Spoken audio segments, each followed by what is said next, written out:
to consider when they heard the word. They should really lay it to your Lord to look at where we got to be and look at the expenses that's been paid to get us here. We definitely can't take it for granted. I was looking at the news today. Just every time you look around, everywhere is something. Mudslides in Ecuador. They enraged for the unseat the president. They still getting ready for Tuesday. Marjorie Greene from Georgia, she going up there to New York. They calling on people to protest and everything else. Y'all know how that's going to go. But it's a good thing at the same time. Because it's showing everybody what you believed in and what you thought was solid ain't what you were thinking.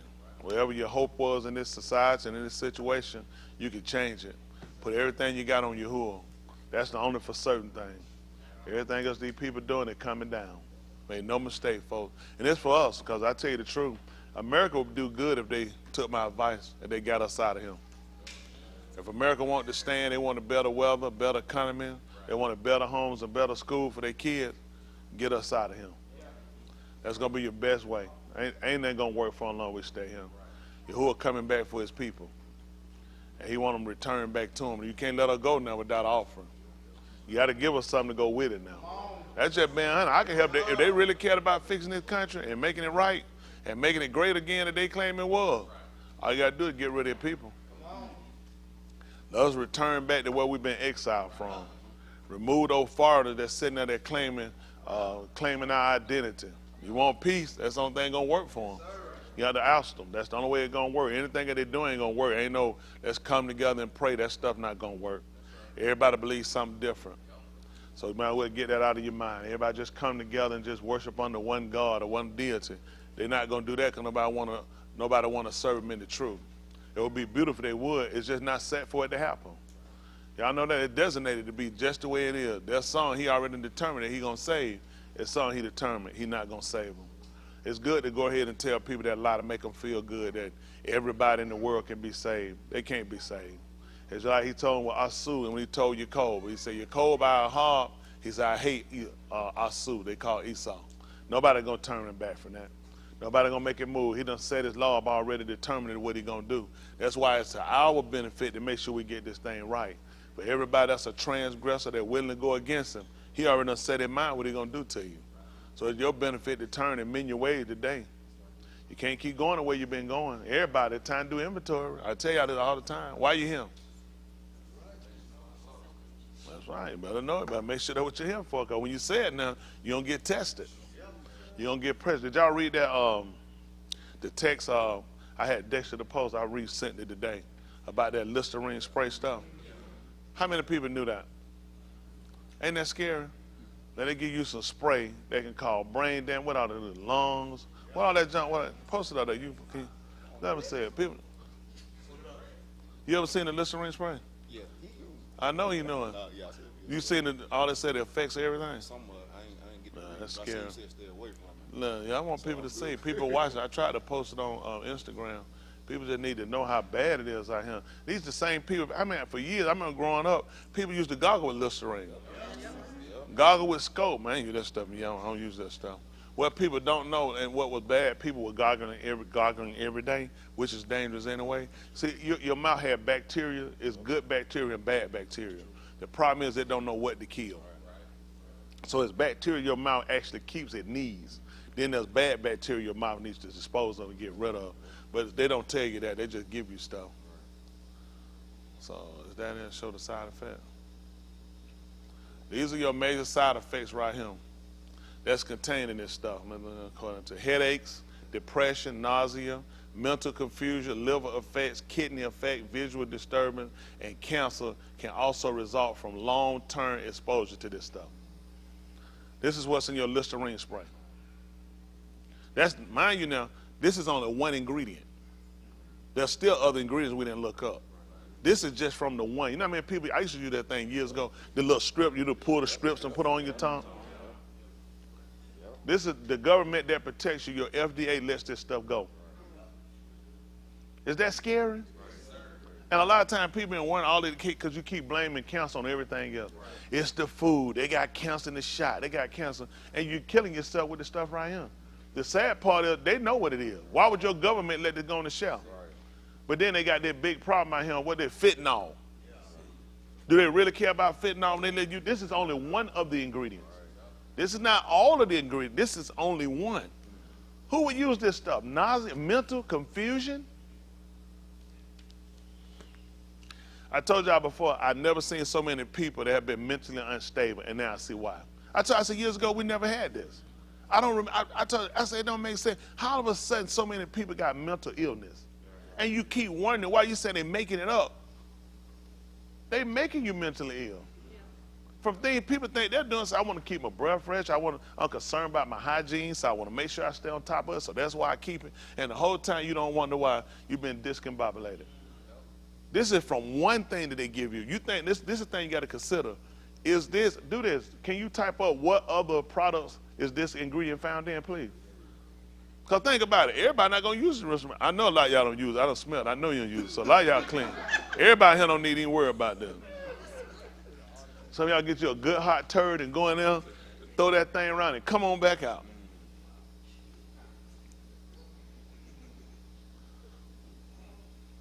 Uh-oh. Yep. What else we got in? Juice, soda, energy drink, alcohol, and ice cream. Right. Yep. Yeah. Look, y'all come around. Y'all want to look at this for a second. Come on. Come around. Hold on for a minute. Matter of fact, blow for me right quick. Just hold it right there. That way y'all come around to go back up.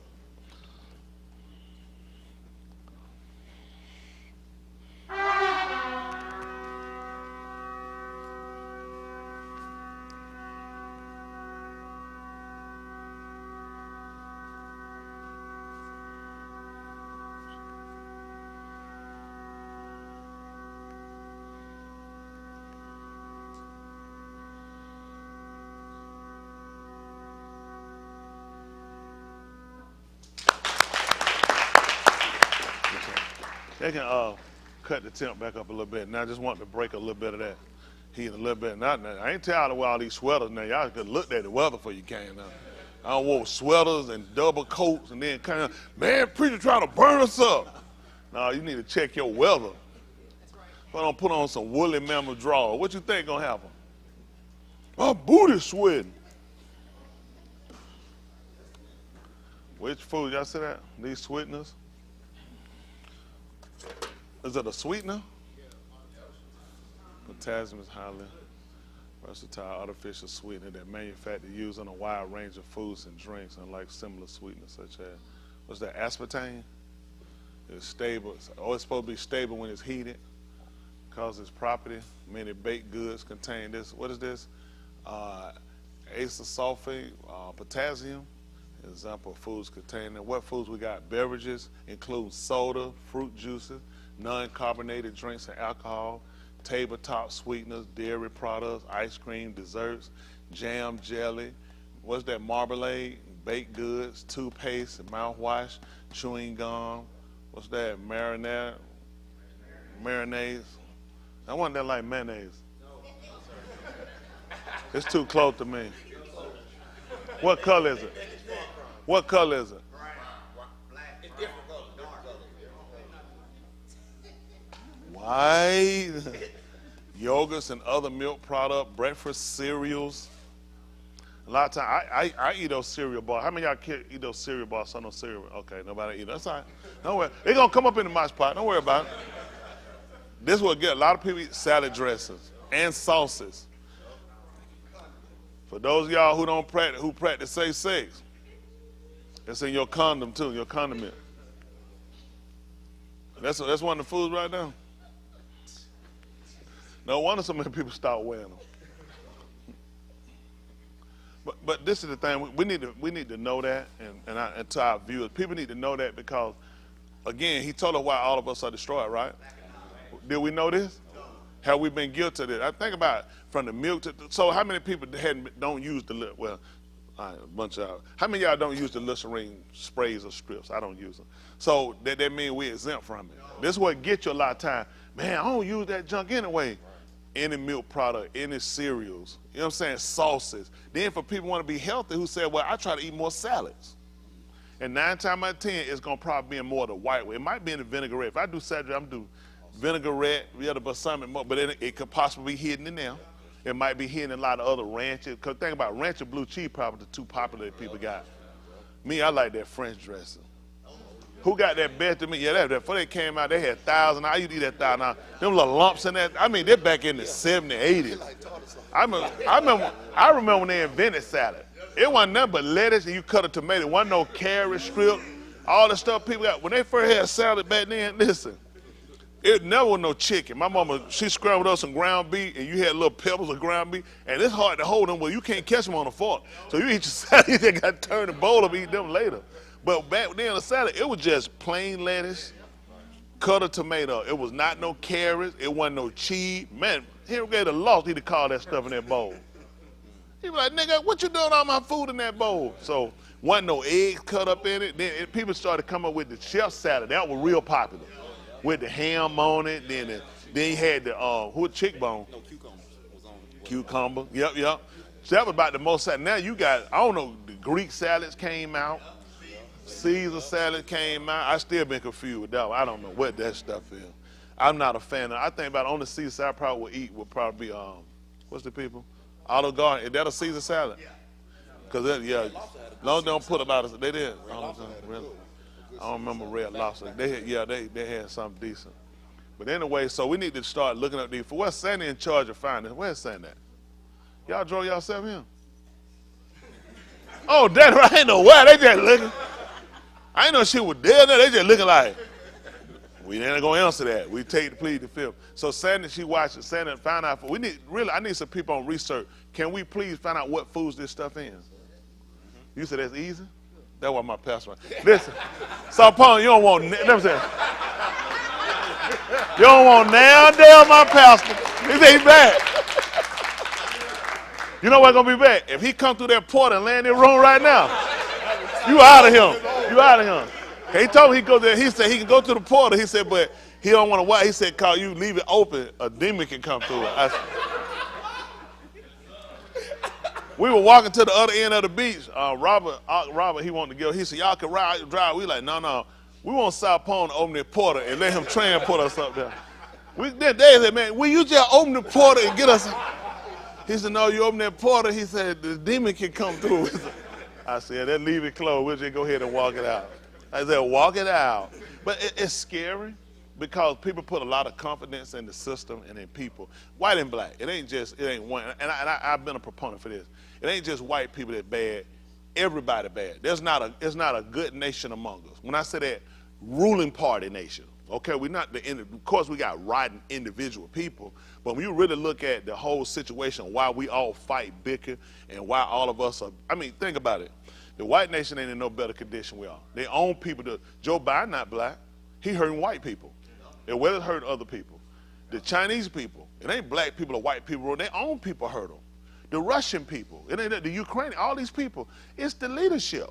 And the leadership puts out the false narrative that makes all of us hate each other. Think about it. That's what make all of us fight and hate one another. Like, look, those people in Tennessee, I saw somebody posted that, where those people ran up into the state house, and they ran up there because of the shootings. You know what people starting to catch on to? These are people of color. Years ago, we never did that. The far as so-called Negro ever went, they went to the Washington Monument and stood up on a pair of nuts, stone nuts. That made them stone nuts, thinking they were going to accomplish something. But you see people get inside where they make these laws. That's where you get changes at. People are starting to get tired of this stuff. Government's oppressing the people. Once the people finally reach a maturity, saying, okay, I finally reach where benefits come to me, well, we're going to move it up 2 years. By the time 2 years come, they'll move it up again, so they make it almost unattainable for people. And that's because, see, when they set this system up, they really didn't think this many people would be here. It was never set. Listen, people have thrown off the compass of what they set up. When these people started working, Uncle Ted, how old were you when you first started working, sir? 14. So we figured back then, what was retirement? Do you remember what retirement age? Nobody even discussed. You didn't know what it was. You remember what the retirement age was back when you were younger? Probably when you die. She said probably when you die. But think about it. They moved it up to what? 62 you can start drawing, but you don't get full benefit. Now you got to go 75, 72, 75, get your full benefit. By then you so broken down. So you think about this. If I started work at 30, I get this at 30. I ain't did nothing to 30. So now when I get 75, I get full benefit. How many years have I worked? That started at 30. How many years have I worked? That's scary. They're scared. These folks talking about, I mean, you tell us. They're like, right, what grade the girl in? Well, I don't know. You see, think about it. That's if I started working at 30. I have to work 45 years to get. Is that possible? See what I'm saying? So think about if I started work when I'm 14. I'll be so broken down. I'll be so worn down. I'll be so sick and dead. They send it to where you never obtain it. They make it unobtainable. Otherwise, they'll push it up. The longer they claim people live, the more they need to move it. Because you know what? I really never intended on paying you. Do y'all honestly think about it? I never intended on paying you. So now all these people reach this age and they realize I effed up your money. One of the people who Social Security would have been in a better spot. A lot of y'all young, you wouldn't know. Bill Clinton messed up your money. Millions of millions.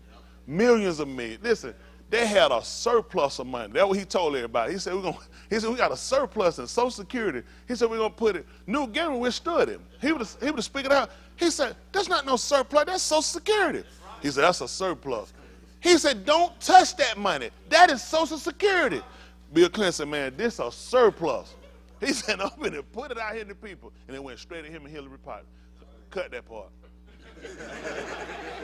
I will flatline the Supreme Court and stack a Bible. That ain't me. I ain't do that. Ain't that right? That time when Rick James had his shoes on Eddie Murphy's couch, I did not have my feet on the couch. No, I ain't stupid. People have you missing me. Me and Trump ain't going down together Tuesday. But, you know, again, the whole society, and the reason why all this stuff is unraveling, because everybody feel like there's a safety. That if you make it in a certain elite group, then you have a security, or you have an agreement, or whatever it might be. As Yeshayahu told us, these people have made a covenant with Moots, and with Sheol, they have made themselves agreement. Yahuwah said when an overflowing scourge should come through, they say it won't come to them because they made lies, kazar, their refuge, none of falsehood that they hid themselves. Yahuwah said, I'm going to disannul it. Listen, Trump didn't get that office just because he ran and some people voted. Trump got that office because he made allegiance with some people. And when you cross these people come back to get you. Now, you can't do like we do. I'm finna call names. You won't call no names. What he is doing, though, to try to save himself, he rallying these people up. To where they got to look at now, he kind of threw us on how we're going to do that, but he know he can't call names. So when you hit a certain elite status, you don't write no books, you don't tell no name. Your whole family come up missing. He crossed the wrong people, he owed money. You know, ran his mouth and he thought he had the security of having that seat. And these people let you know, I put you in that seat, I take you out that seat. Not only that, I'll embarrass you and make you a spectacle to the whole world. He's not getting out of going down there Tuesday. These folks can do all the marching they want. Listen, this is a chess game and they're going to show him. Putin is well. These folks have put, when the international court had put a warrant for your arrest, this will not deter these people. All they're doing is waiting on him to slip. I'm telling you, there are some elitist people that run this whole system that none of us know. You wouldn't know them. You will never meet them. They put these people in position, and they got all their people caught. They hold the strings to all of them. They might have nuclear weapons, whatever they have. These people control everything. You got to figure. These countries, the United States is hurting. Our economic, we in 8% almost or higher inflation? We just went to Africa. We promising people $15 billion. We finna establish, help these economies out, and then we borrowing money. Think about this. Who loans America money? How much money does America borrow? What, a couple $100,000? What, they try to get about $250 the next week? What kind of money do?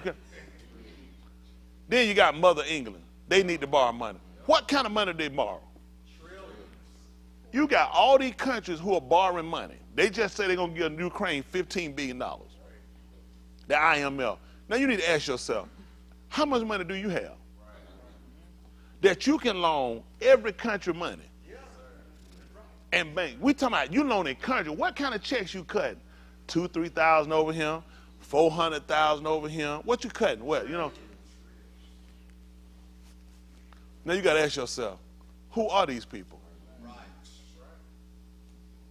Who are these people? Grade you. These people say you can't borrow no money. You have a nuclear bomb. What's going to stop you from getting this money? What make you accept when I tell you you just been downgraded? You can't get it. See, we've been putting our hopes on all these seats and this system, all these countries. These people, do y'all understand these people are toppling world leaders and these people looking at criminal charges? the former president of Pakistan. You understand? This is a nuclear country. This is a power moving company. And these folks have stripped these folks down, and the man is finna go to jail. The former president from Brazil, he looking at charging. We've never had a time where all these world leaders looking at going to jail. These people are removing you and replacing you. And you can't call no, you see, they protesting because that's the only way they know how to do it. They fighting Donald Trump. Rally the people up so they don't kill me. Rally the people up so they can look at, you know what, it's too many eyes on us. But you're still getting out of him. This is because we put our eyes on these people. We made our kids aspire to be like these people. We made our kids thinking that these people are elitists and they can't be touched. Yahuwah bringing everybody down. He done told you, listen, he toppling everybody at the top. You never seen it before. You never seen it before in your life that did many people. Have you ever seen that many people get toppled? Did you ever think the president of the United States could go to jail?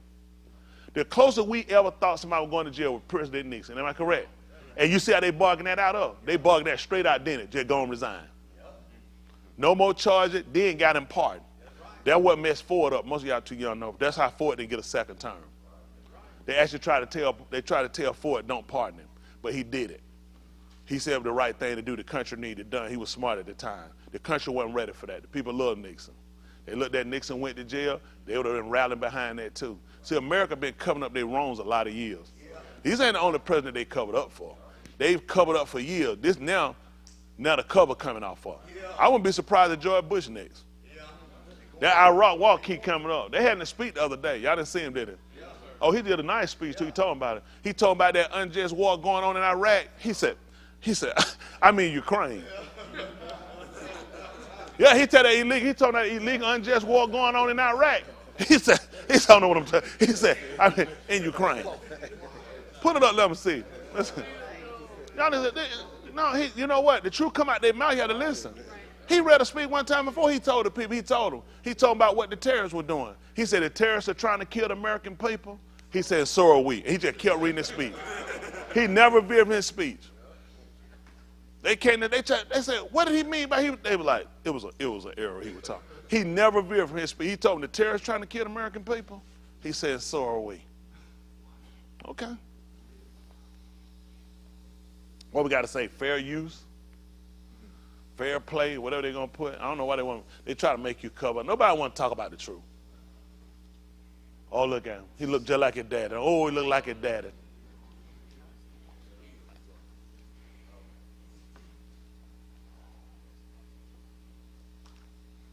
His daddy was accused of having sex with kids. How many of y'all knew about that? How many of y'all didn't know about it? Oh, yeah, they kept it till his daddy died. Yeah, George Bush Sr. supposed to have been accused of it too. Jeffrey Epstein had a picture of George Bush in his house. Y'all didn't see it on the wall. Oh, he had a picture of him in his house with a baseball uniform sitting down like a little kid on the floor. The man who was a child molester.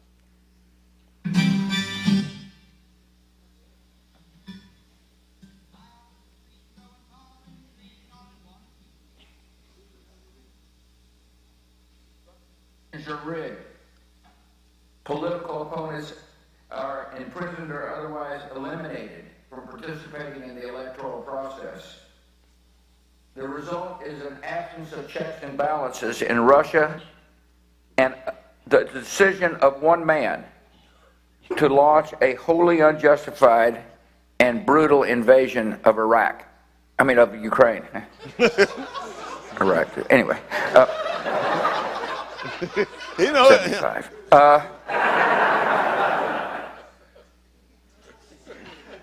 Find the one where he told about what the terrorists trying to do.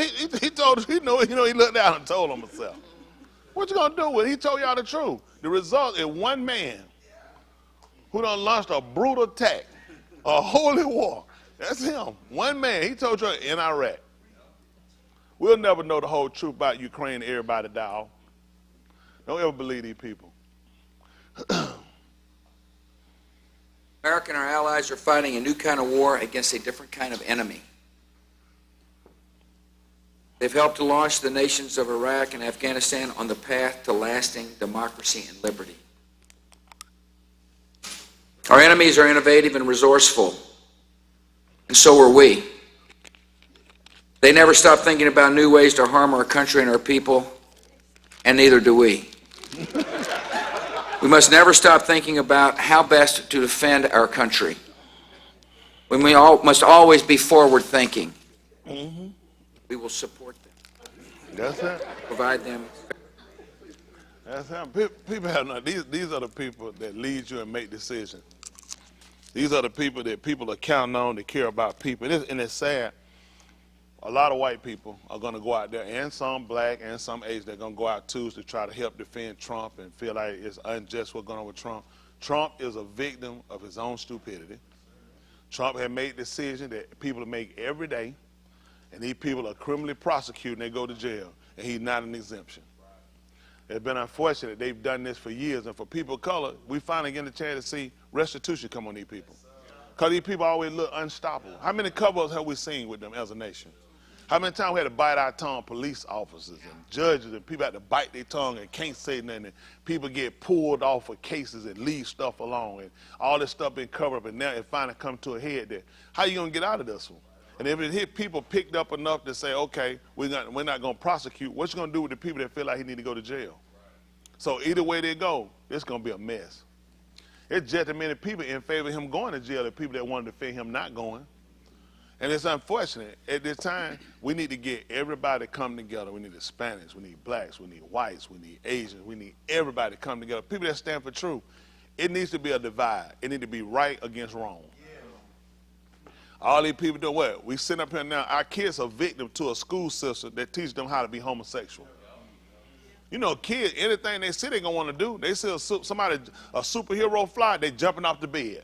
They finding a chair to jump out. Whatever they see, they know this. They've been practicing this with cartoon, Beavis and Butthead. Y'all know how many kids got injured from that cartoon? Because everything they see them do, they tried to do it. Wrestling, what did kids do? Kids wound up in the hospital, arms broke, leg broke, neck broke, crippled from what they see. Don't you know they practiced before they brought homosexuality into our schools? So if the kid never had the thought about it, now they're reading it. Now they're hearing it. And guess what they're doing? You know, try to teach your kid how to enunciate words and see how hard it is. Teach them to say, oh, S word or F word. They pick it straight up. Anything negative, they practice it. They know it'll work. Your kid hear one negative word, you can't get them to shut up saying it. You teach them something positive, they can't remember it. They can't pronounce it. They a stutter boss. They've been practicing with our kids to know that this will work. And the sad part is, all of us with kids, why are we so dormant? Why are we not standing up and protest? Why are we not stopping it? Why are we not coming in and overturning the school system, telling them this is over with? It can't be no school board meeting. We the school board. These kids are victims. It's just a matter of time. You're going to lose them. They done did the laws of averages. Most of these kids will wind up leaning to homosexuality. I got your kid from what? When they start school now? Pre-K? Pre-K to 12th grade. Then how much influence I'm going to have on your kid? I got your kid for 7.5 hours a day. 180 days a week? 180 days a year? Homosexual, homosexual, homosexual, homosexual. Transvestite, transvestite, transvestite, transvestite. None of them going to break. Your kid not going to give in. A lot of these kids going to give in. It's going to be the films. I got a transvestite, a transsexual reading to them with no underwear with their legs open. What's the purpose of this? What kind of book is he reading? Why does a transvestite have to read the book? Why is it open for anybody to read to the kids? Right. They're specifically targeting our kids because they know we're stupid.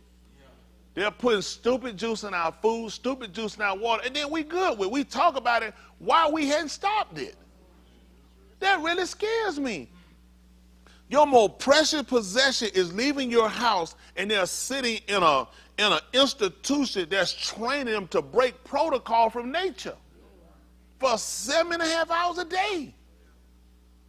They're teaching your kids how to fight against you and your will. Your parents don't have any control over your sexuality. You can make choices. The government is here to protect you. Your parents can't whip you and discipline you. The government is here to help you. The government will pay for your operation. So now, what the first thing happened, I tell my kid to do something. You done had 7 hours and 30 minutes of straight programming against me. how to lie, how to beat me, how to manipulate me. And there's a quorum of people to defend you, and you have rights. I'm really disappointed with the parents. I ain't talking about just, no, when I say that, I'm not limited to you. I'm talking about parents all over the globe. The kids should rise up against the parents. We ain't got no better brain out here. This is what we allow them to do. Why the parents not at these schools stopping it? They talking about the school shootings. Look at the school education system. That's killing more people than the school shootings. Let me see. Let me get this straight. School shootings. Who doing this shoot? Students who been programmed and taught in the school system. I went through the school system. Never had a course. Never had a mind to go shoot up a school. I was in the game. Never came across our mind. Never had a me. Listen, hey, let's go in here. Let's chain the doors off. Let's get assault weapons, and we're going to start targeting them. You bet the back when they try to come out. Don't you know these people get it from the internet, the social media site, the education system, the news. It's too many things these kids are. It's too many things they privy to. We need to go back to, when I grew up, these channel we had. Channel 17. That was the youth channel. Channel 36. You got to flip the bottom when they get there. Channel 46, channel 69. You ain't going to hard to pick up on 69. There ain't no sex channel either. 2, 5, and 11. All of them were news stations. We ain't had no school shooting. Never happened. Never had it. No adult came to shoot up no school, lock it up. No military base shooting up. They making these people. They making them. All these people y'all say they making it. Why we ain't do it? How many of y'all went to school, that are older? How many of y'all came to your mind? Something just popped in my mind and just chain the school off and start shooting people when they come out. These kids don't either. They program these kids. Where they getting the weapon? What's the chance I want to do it, and all of a sudden, my daddy just happened to have an assault rifle and got 200 and 300 and 400 rounds. And he got 7 and 8 clips. What's the chance of this? Why none of them have a school shooting with a 22 pistol? What about a 350? Why they don't never have a revolver? Why every one of them do it always have assault weapons? Not just a handgun, they have the assault weapons. They all had what's the chance? You have the tactical gear. And you had a trainer how to use it. Why they don't go in here and shoot and nobody get hit? What's the chance that everybody do it know how to shoot? This is great. They have to be making these people. Like the boy who drove from New York. I know how to set a video cam up on me. This is called evidence if I get caught. Surely he knew this. Because they are creating these people. It's just a mind. Then as soon as one do it, somebody else want to do it. Then somebody else want to do it. Why these white folks ain't locking these guns up? Why their kids got so much easy access to these guns? Because a lot that's in the rear, I'm telling you, they program these people. They making these people. These parents go to jail, a lot of this stuff will stop. We never hear about the parents going to jail, do we? We don't hear prosecutors against the parents. We hear about the kid, you see the kid, you watch the kid that come in, the kid just sitting there looking, no facial expression. This don't make sense. Grown people get arrested, they looking at it, they break down. They got remorse. These kids, solemn face. They making them. I'm telling you, they making these people. You're a kid. This ain't overwhelmed you. You've been arrested. You shackled. These people tell you, you look at the death penalty. You'll never get out of jail. This ain't going to break you. They ain't going to break you down. You're looking at life in prison, son. You probably looking at the death penalty. You're going to just go out there. It ain't going to bother you. They ain't going to bother you. Come on, put your name on the book. Come on. Come. My brother Jack called. Yeah. Come on, put your name on the board. Then it said, when do I start? Well, it makes no sense that these kids are able to do that. And you know that you never see any of them break down. Yeah, we got therapy. Is that normal? This kid have no, I just shot up. Even at the moment I'm doing it, I have to sit down and not process this. I'm looking at these people got me locked up. I'm not in population. I'm locked up, kept by myself. I'm chained up whenever I move. This is a kid. There is no way this kid ain't breaking down and losing it on suicide watch. Because I'm looking at, I never imagined I was going to be looking at no life in prison. I'm going to die in jail. Because you know people telling you, son, you're going to fry. I hope, somebody else going to tell you, I hope you get the death penalty. You processing it, the death penalty, you kill these people. They're showing you these are victims that you shot. These are people you killed. These people are constantly questioning you. You're not just put in a cell and left. They're constantly questioning you because they're trying to figure out what triggered you. So they can start watching pattern of other kids. There's not a kid, normal kid, that's not going to break down when they consider the consequence of that. Because they're making them. These kids are being made. All of a sudden when they find them, notice, how is it everyone got a whole Facebook collage of all this stuff they've been talking about doing? Who does this? Months of all this stuff sitting around, pictures and all that. Who does this? This evidence. I got enough sense to do this. How to set this, I ain't got enough sense to not have evidence. Makes no sense because it's all planted. All this stuff they can track, they could track you before that. Y'all ain't got no phone, these folks don't know what's going on. Especially you got that Google on your phone. You type it in keyword. I'm typing in my phone how to go to school and shoot the school up. This algorithm don't even pop up. Where do I find a free assault weapon and extra clips so I can kill them all? None of these algorithms sparking nothing. Makes no sense. Makes absolutely no sense. Folks, y'all use y'all head. I don't believe these people. We got to listen. I was talking last night, I was telling them, and it's my goal. I would like to be able to set us up where we can remove our kids out of it. We need to be able to remove our kids. We're not going to win this battle with them. You're not going to win the battle. The system too far gone. We one parent. We go there complaining, I don't want my kids to learn no homosexuality. All the other parents, why not? The parents are Manchurian candidate. I never said that make no sense. It don't make no sense. I wouldn't even want to be in a class with a gay teacher. Let alone teach me about homosexuality. I'm watching you. Everything you do, I got to watch you.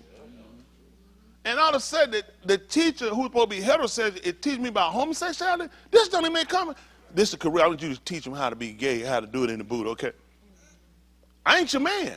That's right. That job ain't for me. That's right. I can't read that book to these kids. Right. I don't even believe. I got to ask myself, what's wrong with you? Right. What's wrong with the teacher? So you condone their behavior versus, this is my job. There's a lot of stuff supposed to be my job. I ain't doing it. That's right. I don't need that job. I'm not teaching them kids that. That's right. It's just scary. What happened to us? Not just here. What happened to us? Why is this okay? Why do we not feel like it's a problem? We shouldn't be rallying parents and getting this junk out of him. They tried to push it in Gunner. Gunner ran it out. They tried to bring home and said, listen, they ran out. They made it illegal for you to be gay. That's why the economy been toppled. But they'll still get out there and strive and make it. I respect that. Much respect. Look at us. Look how we live and how we doing. Look what we do. Look what we've done in order to live like this. Got to call a man, a woman. Got to call a woman, a man. That was a man shot the school up. I'm not calling that no female. That was a sick man. That's right. I've been told. I tell the homosexual, don't make no difference what your position is. You're sick. Don't want to know. You better not ask. You're sick. You're very ill. It makes no sense. You're sick. You fight something. You fighting a reality with a lie. That's scary. How am I sit here and buy into some fools like that had that conversation with you? I'm not no liar. I'm gonna call you a man when I know you're a sir. That's stupid of me. Why am I fighting truth? What else am I fighting? Delta employee, they told me about that on the plane. They had to get on there. He almost messed up and said, ladies and gentlemen. I heard he stopped for a second, waited, came back and said that. I said, okay. That's what you believe. I tell you, ladies and gentlemen. Thank you for flying. Whatever you is, that don't change nothing. Let me get this straight. Hypothetically, I want to be a woman. I'm saying I'm a woman. You the announcer on the plane, and you can't say, if I say I'm a woman, then what's the problem? I said, ladies and gentlemen. Don't say that because I know it's a lie. And I know it hurt me when you say it because I know it ain't a woman. See, this when you know they liars and you help them facilitate the lie. Why you got a problem with ladies and gentlemen? You claim you're a woman. I said, ladies and gentlemen. Well, don't say that. That's offensive to who? Then you claim you claiming you're a woman. You claim what's the problem? I said, ladies and gentlemen. Well, don't say that. And Delta policy is to fire you for doing it. That's what one they stood and said, you are automatically terminated. If you pick that thing up and say, ladies and gentlemen, you are terminated. But you claim you're a woman. But you want me to call you ma'am. Sir. Sir, you want me to call you miss. But I can't say ladies and gentlemen. That show you right there, they liars. And we can stop them lies by not even associate. Put all that stuff on. What's up, dude? That just like, I put all this on, he's still I'm a man. Always. You never gonna fool me. I seen you scratch your balls. I know you're a man. We ain't got no business letting these people get away with no food. This is crazy. These kids deserve better. When I was a kid, I always looked at my parents as being a defender. What do these kids look at us as? They can't say nothing to another kid. If you say the kid homosexual kid, then they get in trouble. They can't do anything. Is the kid homosexual?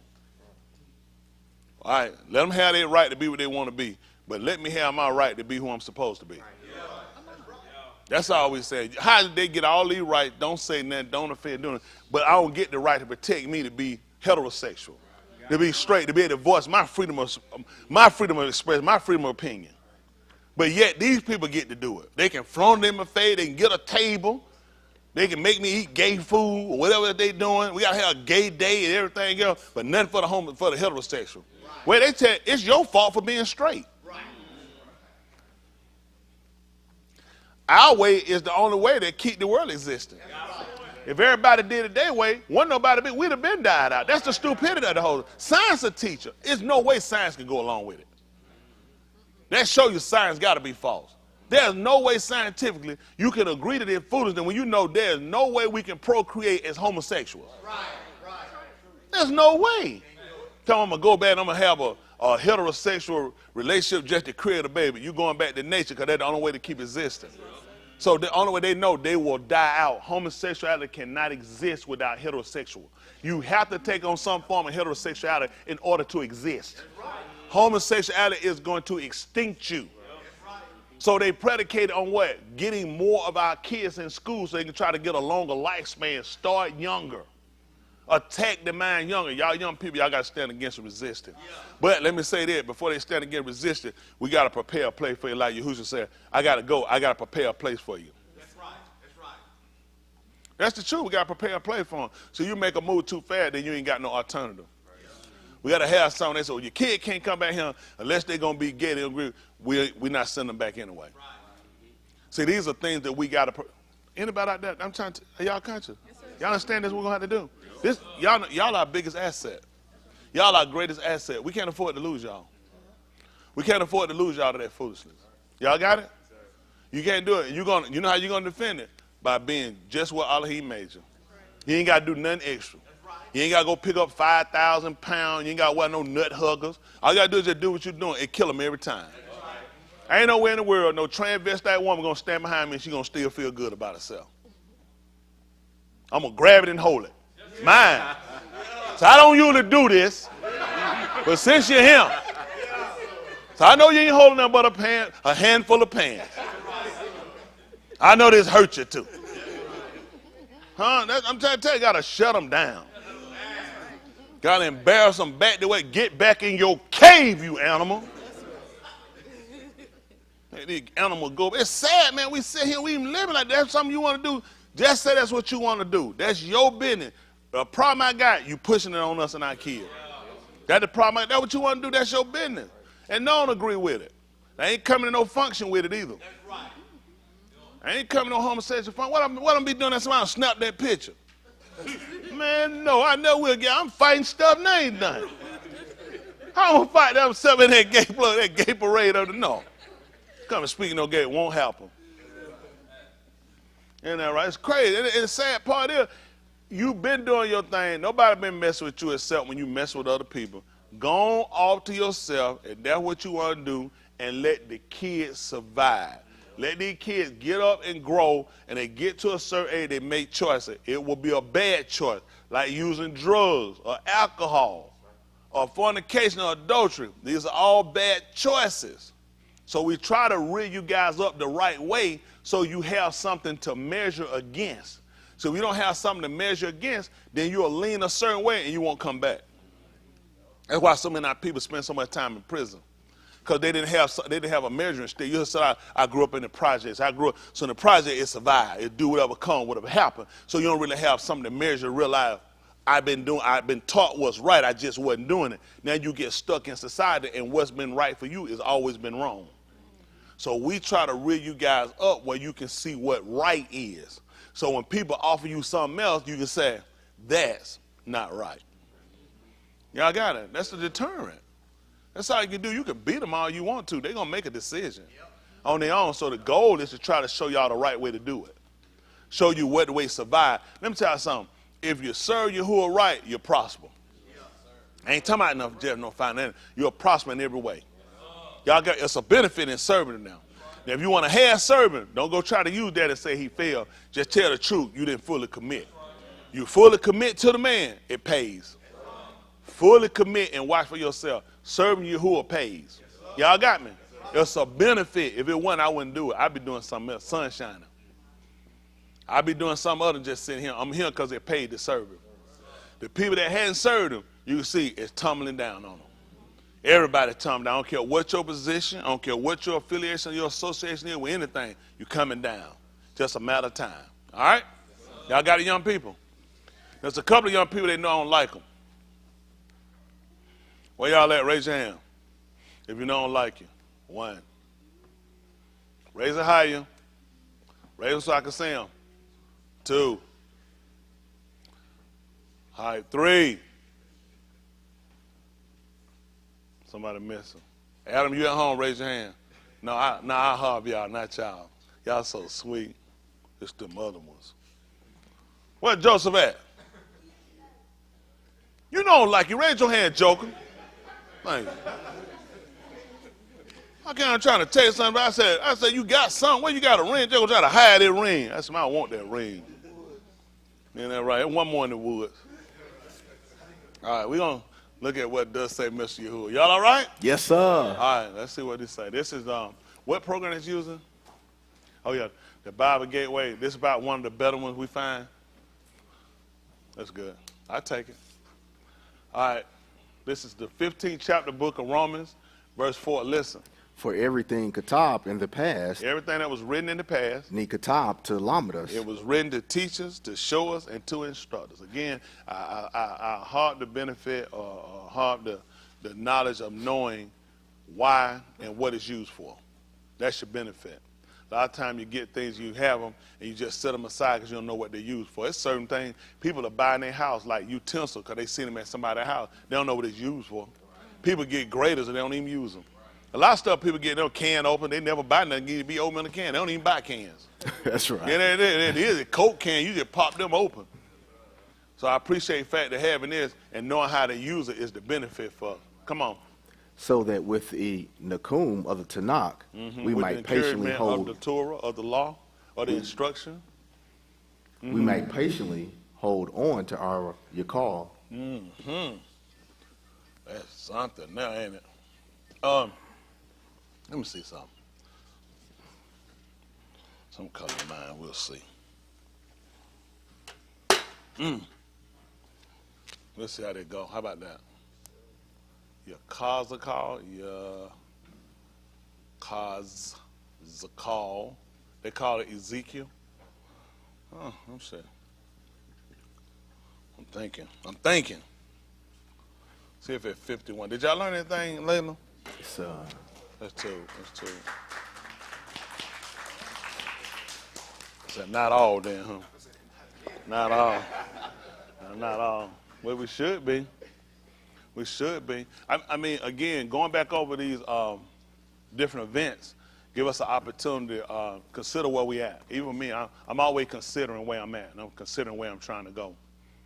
Y'all got it? That's the goal. Consider where you're at. Consider where you're trying to go. And you can see how far off you are. You said that 51 I said? You said no? It's not, because it's called 51. You see on Yes Yahoo? I thought it was. Should have been. Hold on, what is it? It's Yes Yahoo? Yeah, this is Yes Yahoo. Now, your cause call don't have 51. What ain't? See if it's Yahoo. 51. I kind of got like the Talmudim, or one of the Nabaim. It's either in Genesis, Exodus, Deuteronomy, or one of them books. Let's say Yah, Ram, Yahoo. That means that Yahuwah will be exalted. That's important for us to know. Okay? I don't have nothing made up, so y'all got to take what we get. Let's see what happens. Listen. Yahuwah says this against Babel and those Kai and Lev Kamai, I will stir up a destructive wind. Against who? Babel, I will send foreigners to winnow her and leave her rights empty. Y'all see that what happened? He gonna send foreigners upon her. He gonna send other nations to leave her empty. Go ahead. They will besiege her from every side on the Yom of disaster.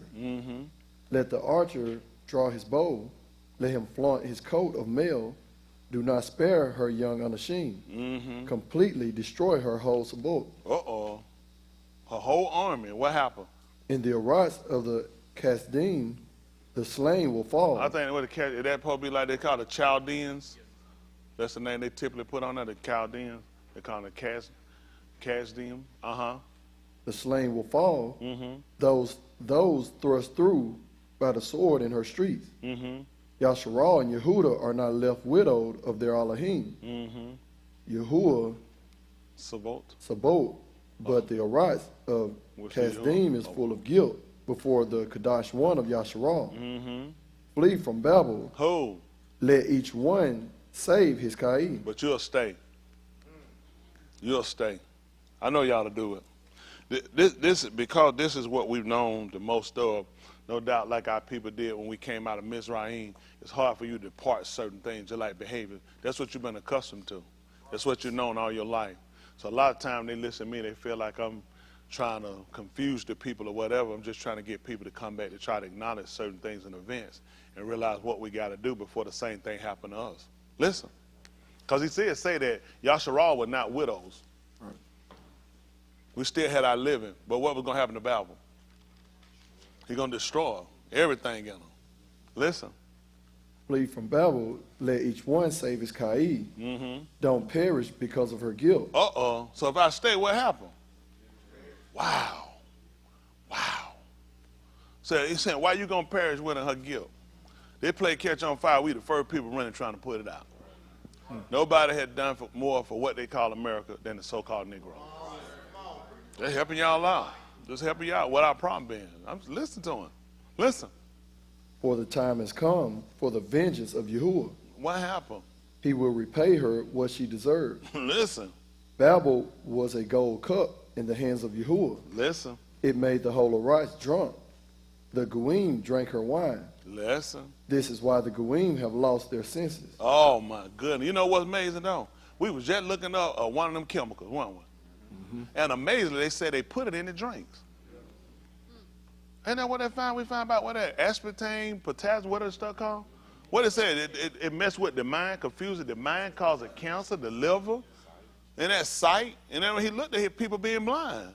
See, a lot of times you keep looking, these people work you from too many different angles. When I say you, please don't think I exclude myself. So I have a tendency to say you. This is including Tony Smith. So I don't want to sound like I separate myself, but I'm talking to you guys, so it's going to say you. Got it? But for us, in general, this is how they keep us off-centered. Listen, it's really not hard to really look at serving Yahuwah. They make it difficult because of all the other trinkets they put around you. The fine car. We ride better than we ever rode. When we were growing up, little kid, how many of y'all knew somebody that had a Mercedes? The people that's older.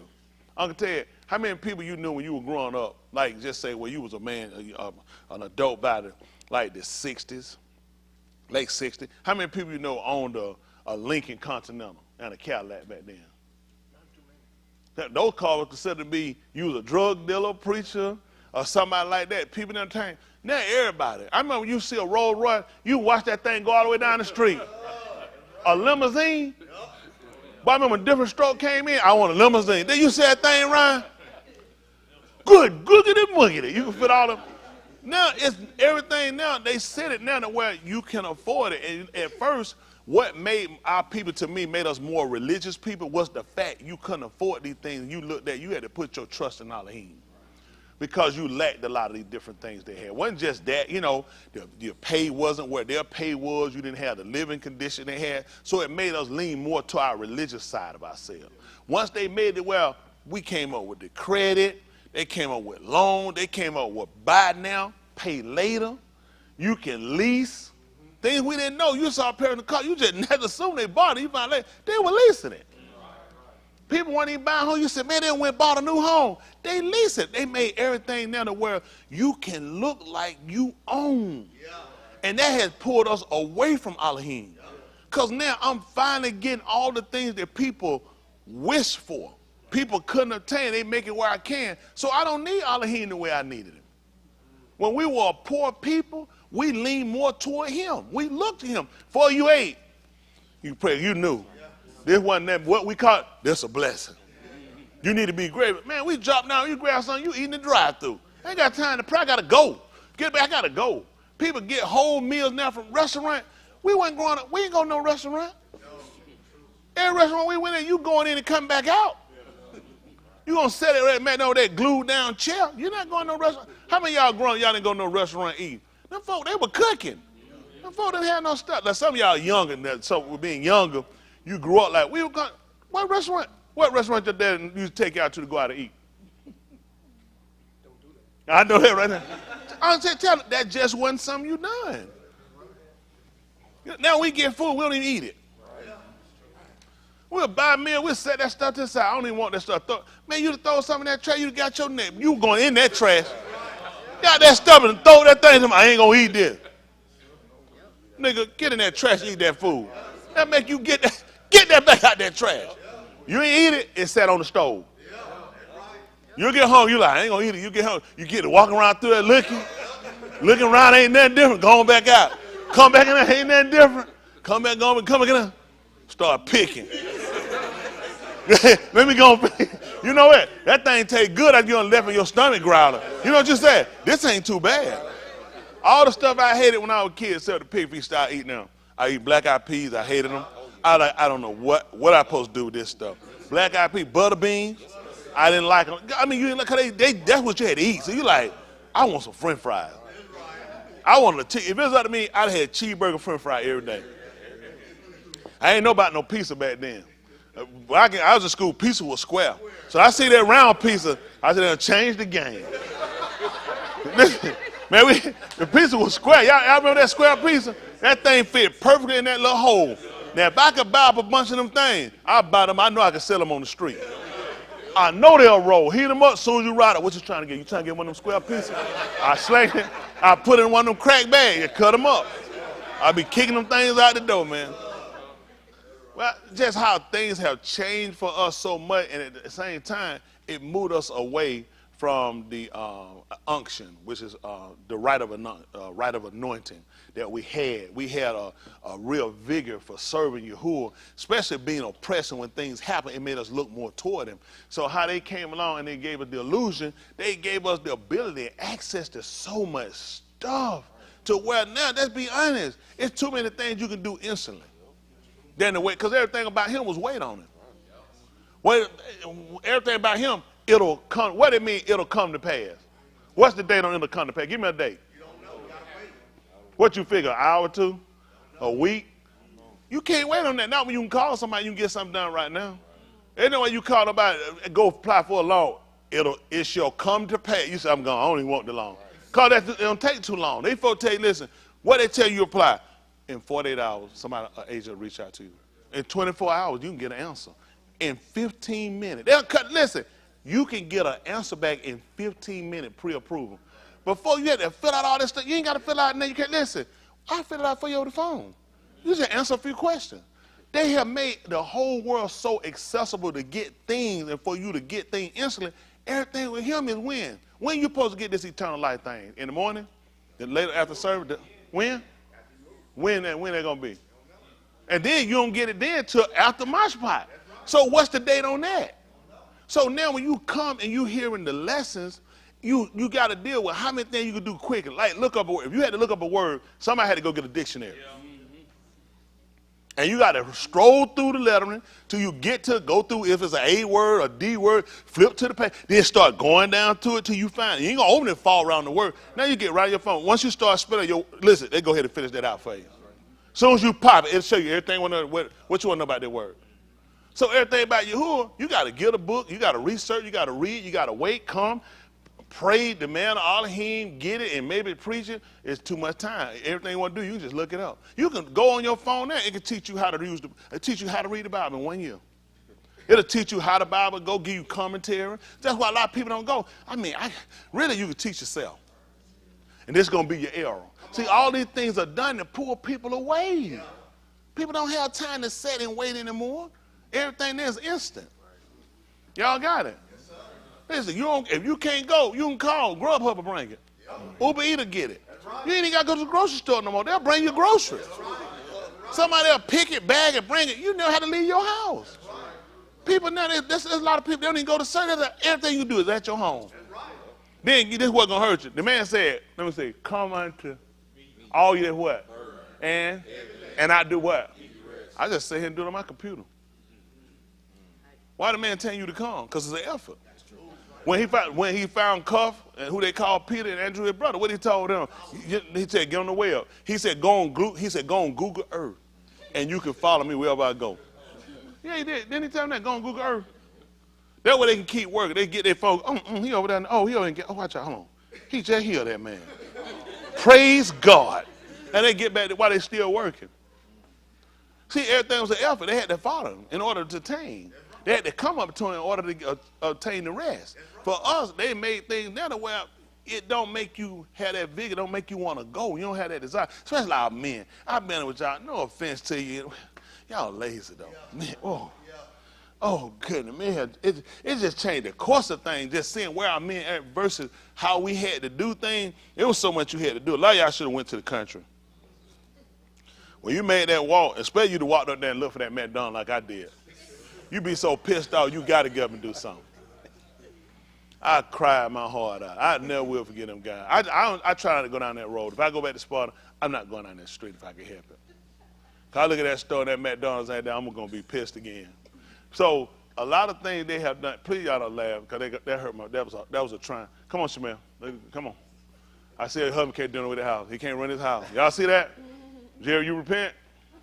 Thank you. I told her that thing hurt me. She studied laughing and going. That was a trying time. How many of y'all had some stuff that really hurt you in your life? That was one, and when I couldn't go to that Michael Jackson concert. Those two that hurt me pretty bad. Ray, you went to Michael Jackson concert? Oh, he did, Michael Jackson. Come up here and put that shit up there. I feel like you tried to make fun of me that time. You did a good job, but now he brought up, I think he tried to make fun of me, didn't he? It was good, though. Don't be threatening nobody, Ray. Ray, you got to have that out your heart before we take that cup, Ray.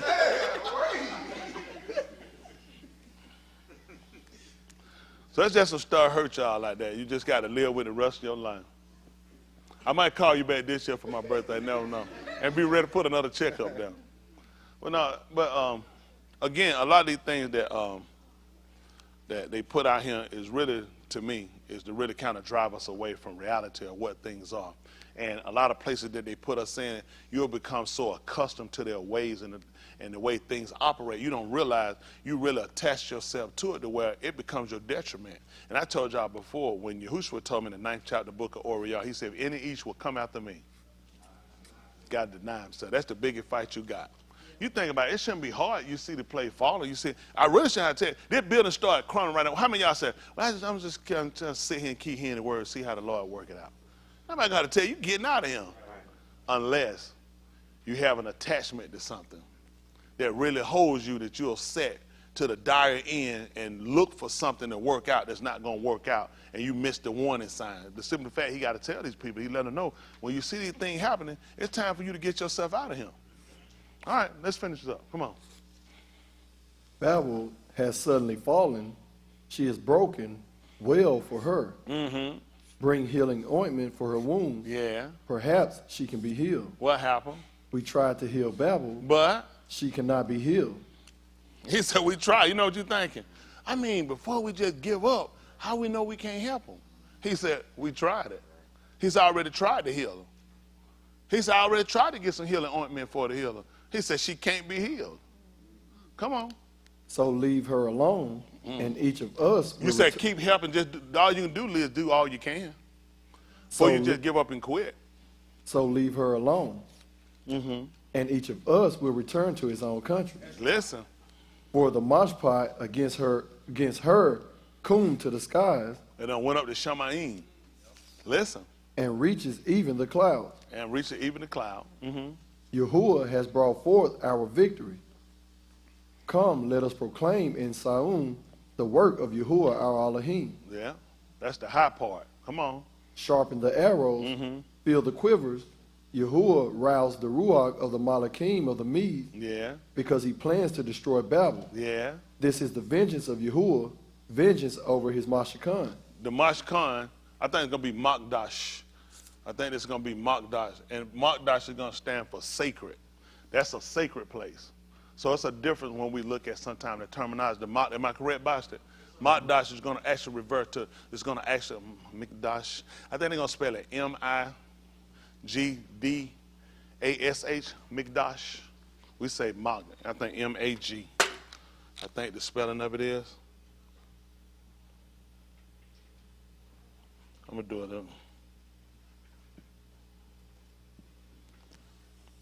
Can y'all see that? Yes, sir. And Makdash. Or it might have it as, it might spell it M-I-G. I think they spell it as Mikdash. It's M-I-G is how they pronounce it. Yeah, that's how they pretty much going to spell it. I do M-A. But the reason, I'm sorry. Yeah, I think they do it M-I-G. M-I-Q, Mig, oh yeah, Mig. M-I-Q. Oh, M-I-Q, I put G, I'm sorry. Or M-A. Because that's going to be Mag.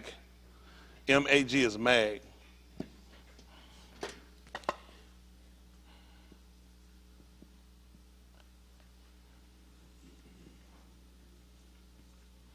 All right, M-I-Q-D-A-S-H. Mikdash. So the sacred place is what he's looking at. And see, all this is important for you, believe it or not. You need to consider this, okay? Vengeance over his Mikdash. What he wants to do? Raise a standard against the walls of Babel. See that? So we're going to lift up a banner. He told me before in the book of Yeshayahu, he told him to go through the gates, gather out the stones. He told them to lift up a banner for the people. That banner set up some so people can see. Y'all have seen places, car plot, they'll have banners and stuff blowing so you can see it. Direction. So that's what he told them. He wanted them to lift up a banner, lift up a standard for the people. That's why we had Yahushua up there. That's what he told them. He told us to gather out the stones. How many of y'all heard him say that in the book of Yeshayahu? Go through the dawn. Go through. He told you gather out the stone. Lift up. That's what y'all do remember that when Yahushua got up, they told you that the dead got up. Yes, sir. That's right. He told you he was able to raise up stones under Abraham. Yes, sir. That's what he told. He told that. Yes, y'all told. He told them to gather out the stones. That's right. That's where the people got up. He was gathering up the stones. Yes, sir. He was lifting up a banner for the people. Yes, sir. You know, a banner waves. That's right. That's why he was up there. He was your wave offering. He was your heave offering. So all these things people don't recognize, you need to know how all this played parts for you, okay? Come on. I'm sorry, do you put some up there that we need to see? You can put it up there. Okay. Okay. They do it with two. So they don't actually have two koofs. But what they did, they're saying in you enunciate it, they just write it, just like we write Shabbat with two B's. It doesn't actually have two bets. But in enunciating, I guess when they do it, they put two there anyway. Mikdash. Y'all got it? Something placed around about a Kudash thing or a place. Y'all got it? They put oil for a sanctuary too. So that's what he looked at. That's what he's looking at what these people did. They defiled it. Okay? All right. Strengthen the guard, post the sentries. What would we do? What would we use for that one? Strengthen. Yeah. The call, would that be Yahuwah's strength? He just told them to strengthen the guard. A guard is used to protect something. That's what we try to tell y'all what we're supposed to do. We talk about the word. We're supposed to protect. That's what you're supposed to do. You're supposed to protect it. When he give it to you, you're supposed to protect it. Because the enemy, think about it. If you weren't supposed to protect it, why would he tell you to put on the whole armor of Alahym? That you'll be able to do what? So you can protect yourself. See, this is what happens with the average judge. We defenseless when we sit down and listen. When a person open their ear, they open their behind hole too. Because you wind up getting screwed a lot of times. It's to your benefit for you to pay attention to make sure you ain't getting screwed. That's being honest. Why would he tell you to put on the whole armor of God? And the whole armor of Alahym, they say God. But put on the whole armor of Alahym. Why would he tell you to do that? Why would he give you this weaponry and not teach you how to use it, and you think you're not going to use it for a defense? He told you that knowledge was a defense. All these things he give you is for a defense. Just like the money is for a defense. They would have locked Yahushua up earlier had he not had a defense when he told Cup to go and get that money out of that fish mouth. Yeah. Money is a defense against poverty. Okay, listen. You got to learn how to navigate on both ends, from ruach spiritual and on this natural rise. You got to know how to navigate. Otherwise, you're gonna find yourself hung up a lot of times. And really, with churches, religion, organization, even with, I don't care if they call it Yehuda, whatever you call it, a lot of times they don't really teach us how to become more what you call well-rounded, to where we really realize how things work. You know what I'm saying? And how to set ourselves up to navigate, to keep ourselves from certain things, and how to get ourselves out of things. At the same time, you still got to defend. Okay? All right, listen. Prepare ambushes, for Yahuwah has both planned and accomplished what he shaba to do to those Kai in Babel. Y'all hear what he told them to do? Plan an ambush. Listen. You who Kai near plenty of Ma'im, so rich in treasure, your end has come. Mm-hmm. Your time for being cut off. Mm-hmm. Yahuwah Sabaoth has Yahuwah now army. This him with his army has done what? Shaba by himself. Mm-hmm. I will fill you with anashim as numerous as grasshoppers. Mm-hmm. They will come over you a shout of triumph. Mm-hmm. He made the Arats by his power, established the Olam by his wisdom. Okay, we're not moving. 16? Or is it more 15? Go ahead. Spread out the Shamayim by his understanding.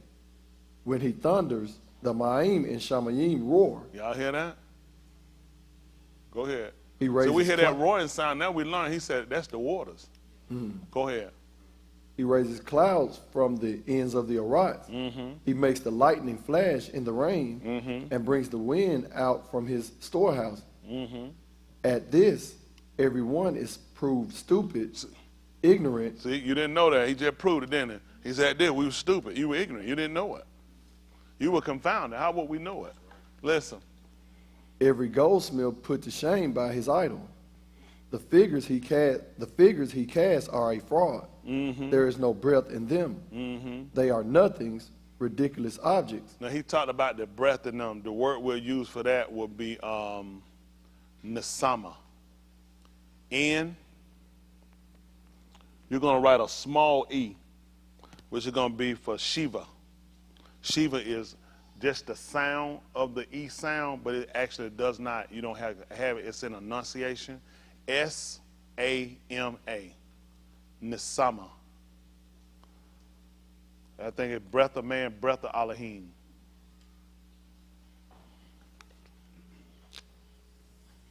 So when it tells you that Yahuwah breathed in the Ish,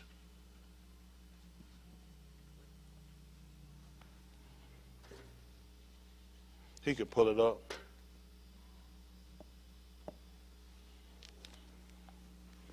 Pull up Nesama.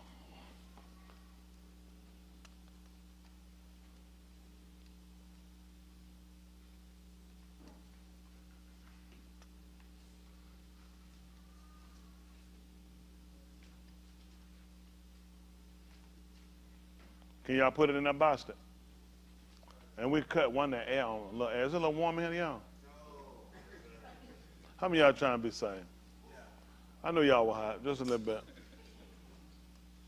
Just give me one. It's a little warm in here. That's a man, y'all. Preacher, burn us up. Preacher done burn us up. Preacher done burn us up. He ain't burned us yet. He ain't. Let's spell it different. Puff of wind, anger, vital breath, divine, inspired, intellect, and animal. That's different. Shiva, Neshama. Should have had breath of Alahym too. Breath, blast, breath, inspiration, soul, spirit. Okay. All right, Shiva,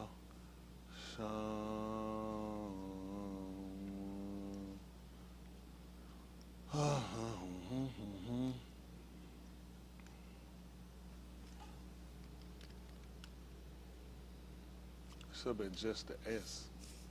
This is spelled somewhere else without the H, because with the dot over the top, the vowel point is just the S-A-M-A. I've seen it before. It's more than one. It's one before this, yeah. They spelled a little different. It should have been N-S-A-M-A. He said 5396. To blow away the strife. That's another one. No, won't be the I. It'll be a small E. Should be Shiva. What number you said? It's only 3. Oh.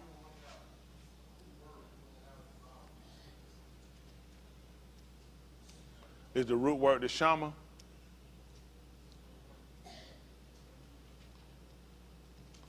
The other one, no. To blow away or destroy, not that one. He talk about the breath, so it'll be the other one you had at first. So it'll be in,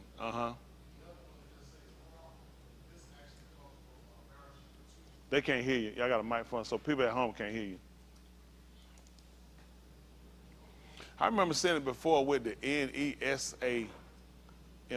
Yeah, no, when you have the breath that say raw, but this one is actually comes from Bereshit 2:7.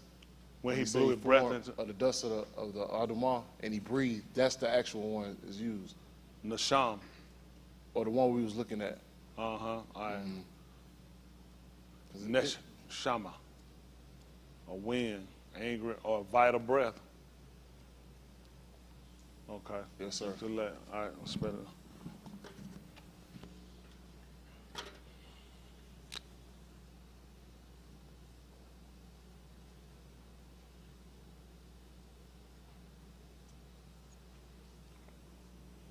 Oh, no A. Okay. Y'all got that?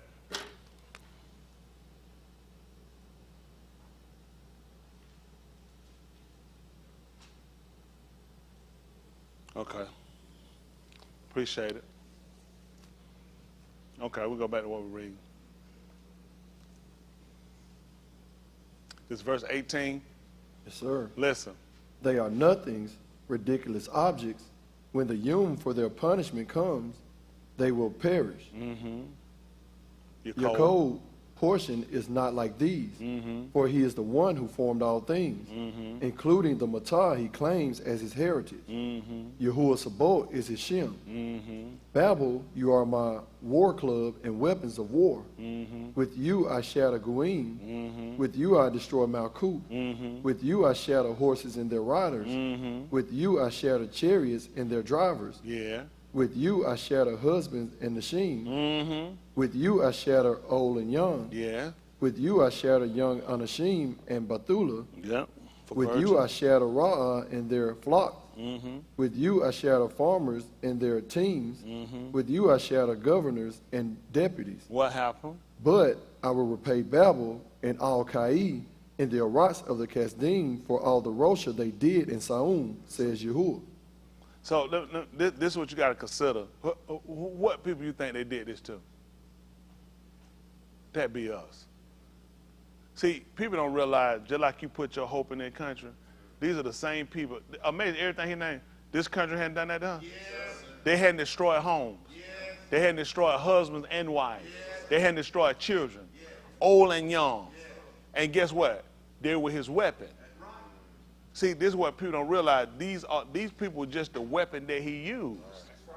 Y'all got it? They just the weapon that he used. Let's see something. Sit at the 10th chapter of the book of Yeshayahu.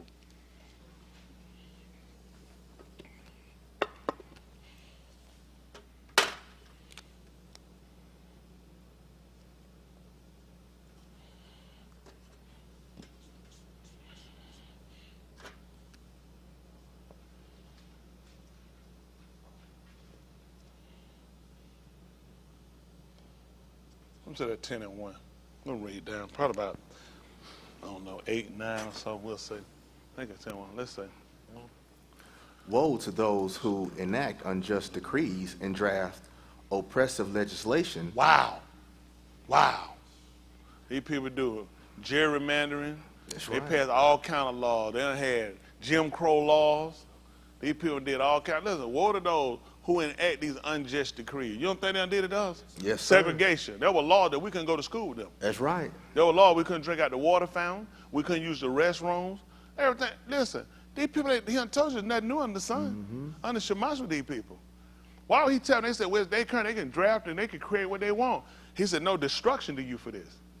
All the stuff these people done is coming back to them. Y'all people better wake yourself up. Come on. To deprive the impoverished of Sadak. And we go to court, we always got our just due, huh? No, sir. Okay. They trying to tell you. Listen. And rob my alms poor of their rights, looting widows and preying on orphans. Wow. Couldn't imagine where this could happen at. What else? What will you do on the Yom of punishment? See, now, listen.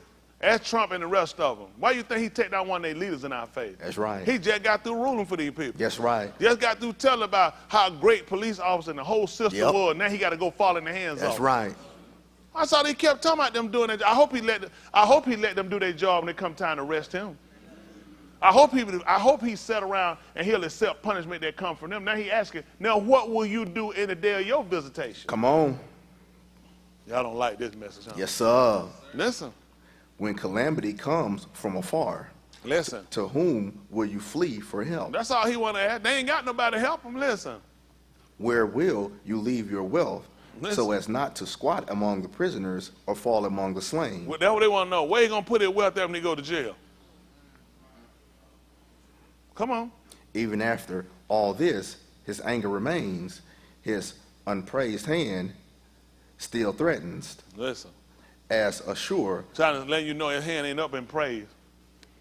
His hand is out on them for wrath. Don't think he had his hand up to give praise. As we look at when a man standing here, he getting acknowledgement for direction. Upraised. What happened? upraised. Upraised. What did you say? He said it wrong. I said it wrong. Come on, big man. Come on, big man. That's on national TV. This thing went all across the globe. Get somebody to crawl through that. Jahid, crawl through the internet and go snap that bat right quick. Did somebody pay you to do that, big man? No, sir. I'm just a man. Just a man. I'm not Alahym. That's it. Get yourself another check trying to quote what I'm quoting. So even after all this, his anger remains, his upraised hand still threatened. So it's a threat against you. Now, we know the difference in the book of Olive. I had to go and get it. Barnabas, they call 1 Timothy. He said, I will therefore the unashamed pull out everywhere. Doing what? Lifting up what? Upraised hand with what? Without wrath, because your hand can be up in more than one way. I can raise my hand to do this. This to praise Alahym? No. That's in wrath. That's so he let us know when we lift him up in which way to lift him. He let you know his hand was upraised still in a defense against you. It was the work against you. That's what we're trying to do. We're trying to get Alahym to turn his anger away from us. See, a lot of times people have flaunted themselves, thought that they've gotten away with things for a long time. But just like he let these Gawid nation, all these nations we looked at, we lusted after and said, these people are impregnable. These people can't be stopped. These people are going to rule forever. He's taking them out, the Greeks, the Mizraim, what they call the Egyptians, the Romans, everybody around, the Belgians, the French, the English, and America. All these people come back down. Everybody had ruled for a period of time, and you know that all of them fell down. We had our reign for a while, and he took us right down then. So we know what it's like to be up and be down. Y'all know that? We know what it's like to be up, and he brought us down. But when we started out from down. Come on. Oh, assure the rod expressing my anger. The club in their hands is my fury. Y'all hear that? So the people he going back, he letting out that rod expressing anger, that rod that been hitting like them people whipping us from slavery and all the beating we took. We them crackers, and it wasn't cracker derogatory, it was cracker because of the whip. The whip cracked. They said, let's get cracking. He was letting us know now, that was me. They beat us, they cut us, they separated us from our kids, they raped us. Alahym said, that's from me. That's from me. Again, it makes us go back. You need to consider not your hate toward white people. You need to look at your hate toward, you need to have a hate for our stupidity. For our blundering, just ill will of not complying with what the man told us, and the man took us down. Now these people who he allowed to punish us, he's taking them down. Because he knew your eye turned to them. Now what you want to do? You want to be the cracker. You want to be the head nigga in charge. You want to be the one selling and beating people, and it's a bad position for you. Hello? Yes, sir. Okay. That's right. Good, man. Y'all like y'all. That's things you need to consider. Yes, sir. Come on. I am sending him against a hypocritical Gui, ordering him to march against a arm who enraged me to take the spoil and the plunder and trample them down like mud in the street. We said, man, they used to just kill us and stomp and leave us in the street like a dog. Whole time you didn't realize, guess what? I pre-planned this for you. I pre-planned this for your fathers and for your mothers, for your uncles and your aunts, for your grandparents. That man let us know that everything that happened against us, I'm the one planned it against you.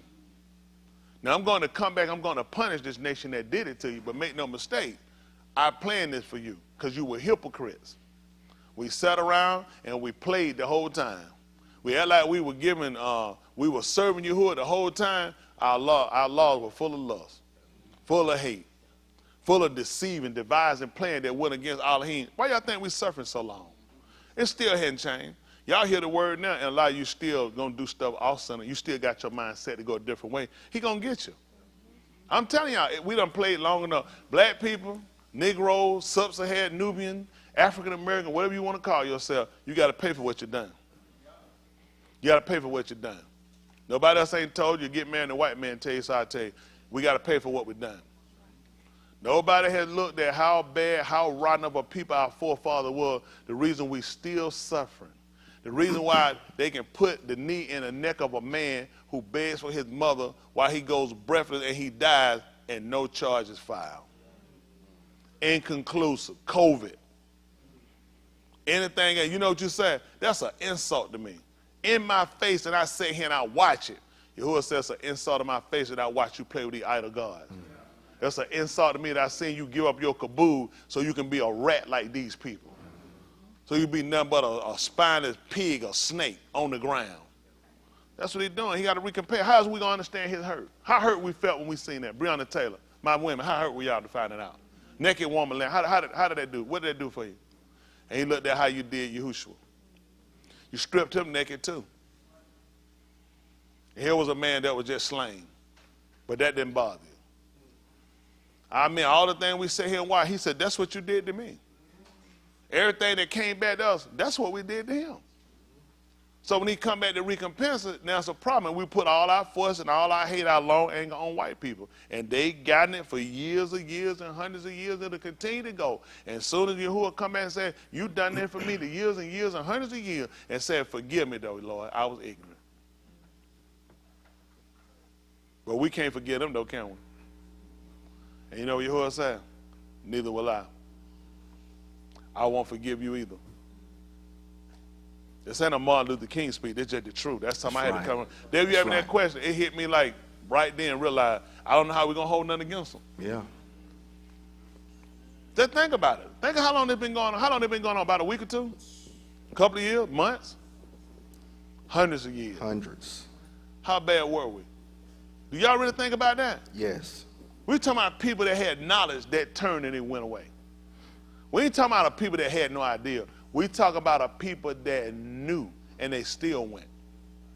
Basha recorded the where we went inside where they kept them and held them captive. You remember they had that big white piece thing we were standing in front of their head right there, the altar they made back to the African god they had. They said before they met the white man, they had an African god. I said, that's your problem. You went and you put it back up again. If he didn't offend you the first time, why would you go back to it the second? He let me, by their account, they're saying 60 million people left out. I said, that's when you know a nigga can't count. I said, how many people fit on the ship? He said, 700. I said, how long is the journey? He said, about 7 months. I said, no way. I walked up. I said, I know you ignorant. You just retarded. Do the math, son. Now don't get take to transport 60 million people on a boat that only carries 700 people and it take you a 7-month journey. Niggas still be coming today. Not to mention what you do when storms hit on the water. So as soon as you get here and you land, you turn straight back around and leave back out. You got to offload the ship, you got to offload the stuff, then you got to resupply, and you got to get people up to go right back. Ain't like you got shifts of people.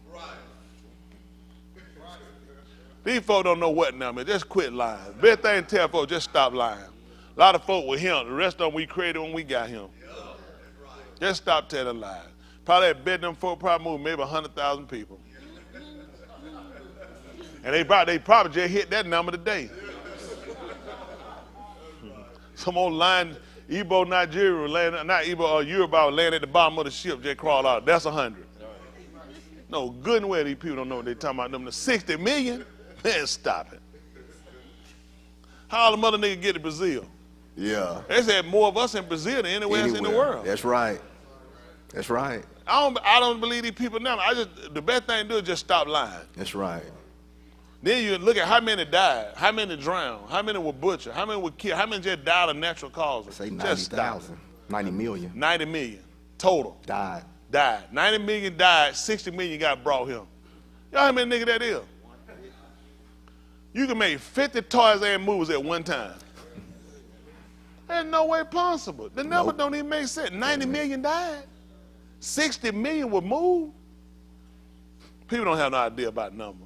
Them folk back there, no good. They couldn't even count that high. That's right. We ain't get billionaires to the 80s. That's right. Folk back then were 100 million and millionaires. You was a millionaire, you were rich. You're a millionaire now, you been going to poverty in that week. Man, give you $1 million, you need $2 more million to pay the taxes on it.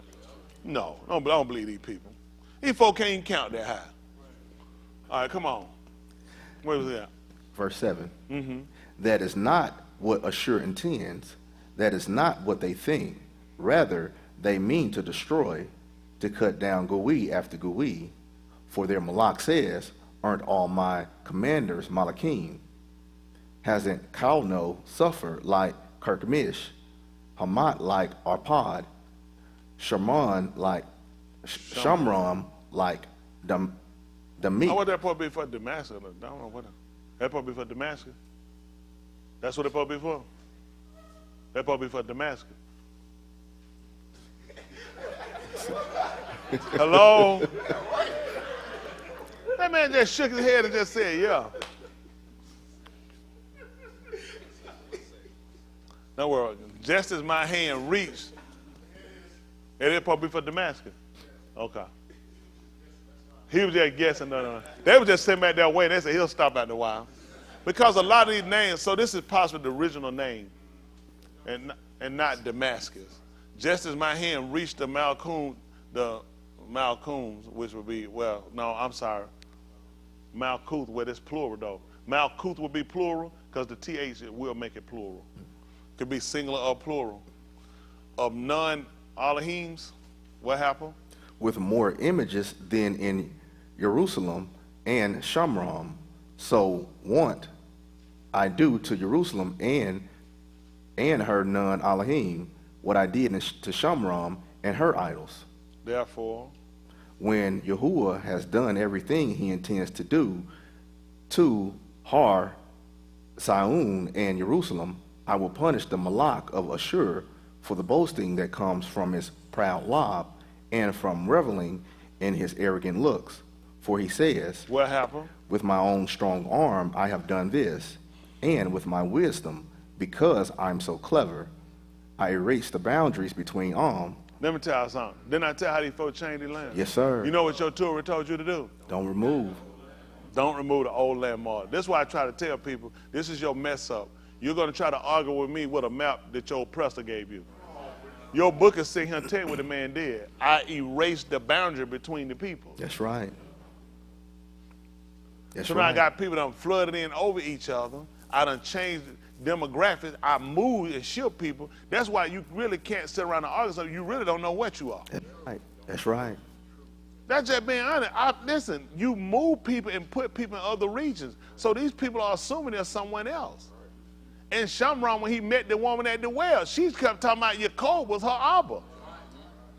And yet we had no dealing with them in Shamron. Why? Because he removed us and someone else was put there. Those people looked at after you've been there and you done had 3 and 4 generations. Why that's not my homeland?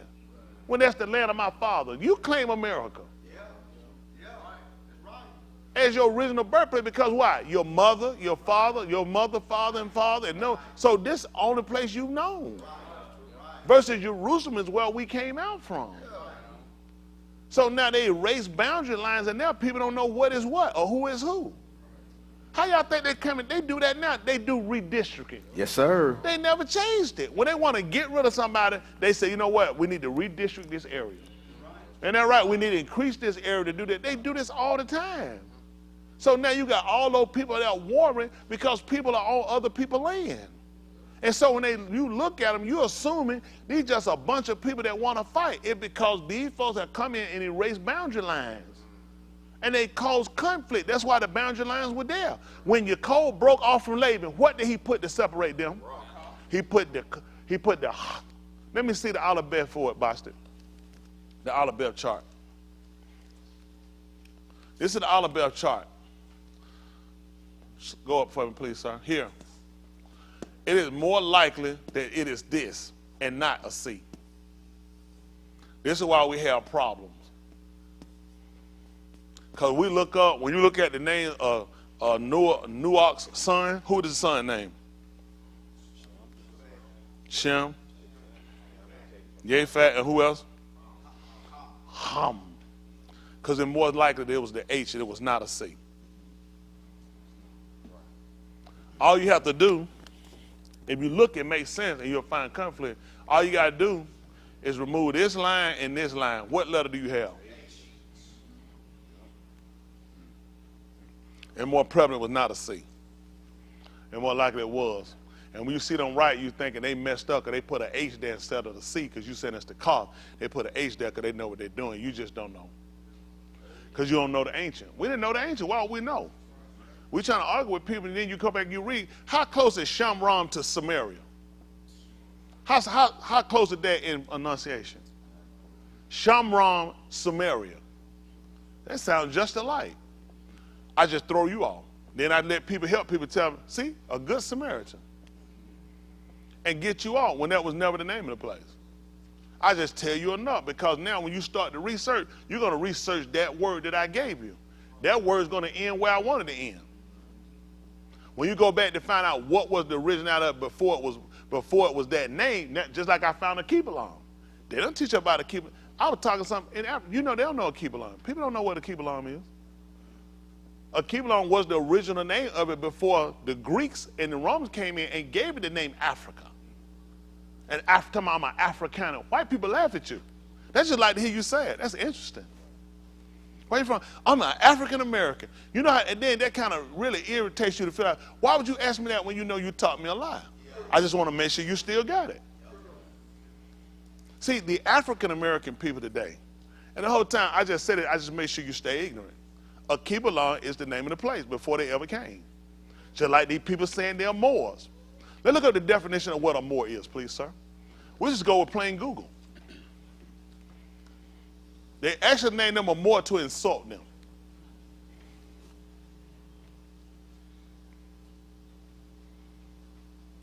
Put the S on it. You put the S on it. If you want some cookies, you'll put some in the front of it. Some Moors. Listen, if I take this stuff on the road now.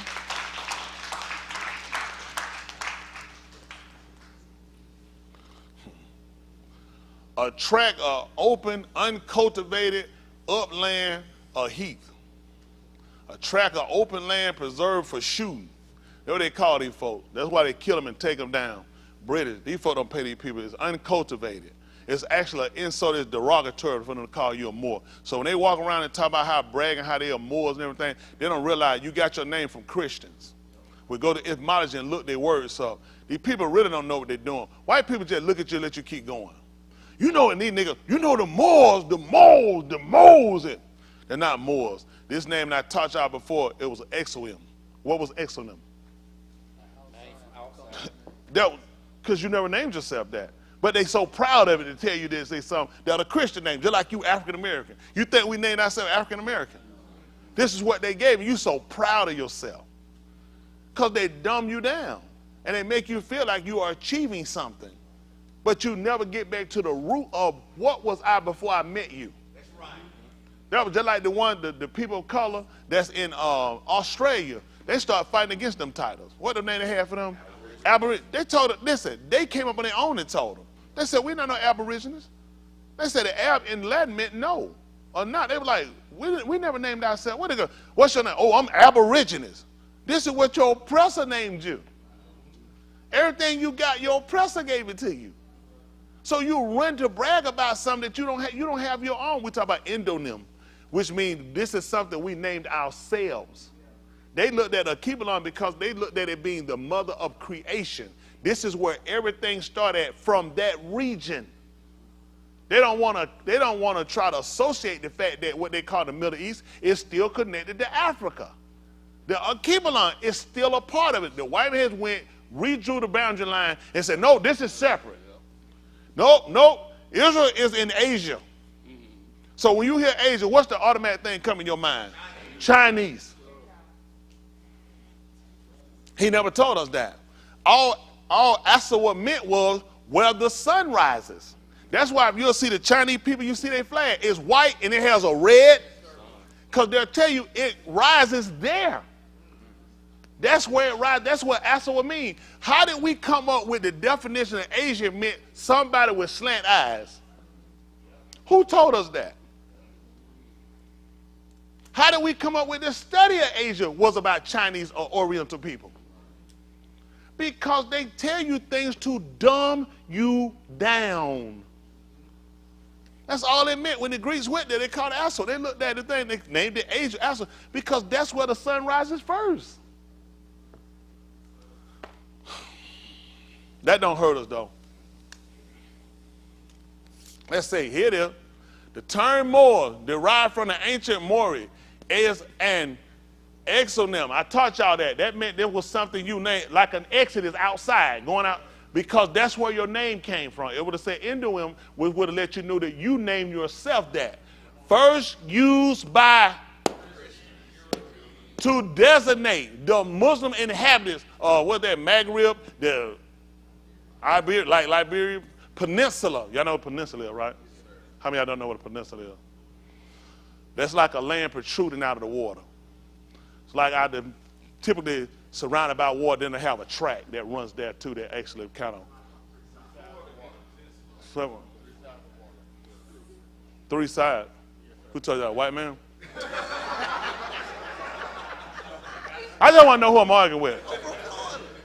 Am I arguing with the nigga or am I arguing with the white man? Yeah, prison protrude out. So, yeah, but we got more than that peninsula. I was talking about peninsula. I got you on that. So, but basically trying to let you know a lot of where this stuff come from and where it come from. See, distinct or self-defined people. I don't know how they could be self-defined when they just told you that this was first used by Christians. This would not make sense to me. Oh, I'm sorry, I didn't see that. Right, Moors are not a distinct or self-defined people. Y'all see that? Yes, so am I impressed with somebody run and tell me they're more? No, sir. But you got to be honest, you in prayer, they tell you, we the Moors. Oh, yeah. But you see how, and it's not to really hurt them, it's the fact they were actually called the Berbers. They were the Berber people. That's what they actually know them. But they got them there from the northern part of what we call Akibalon. They call Africa.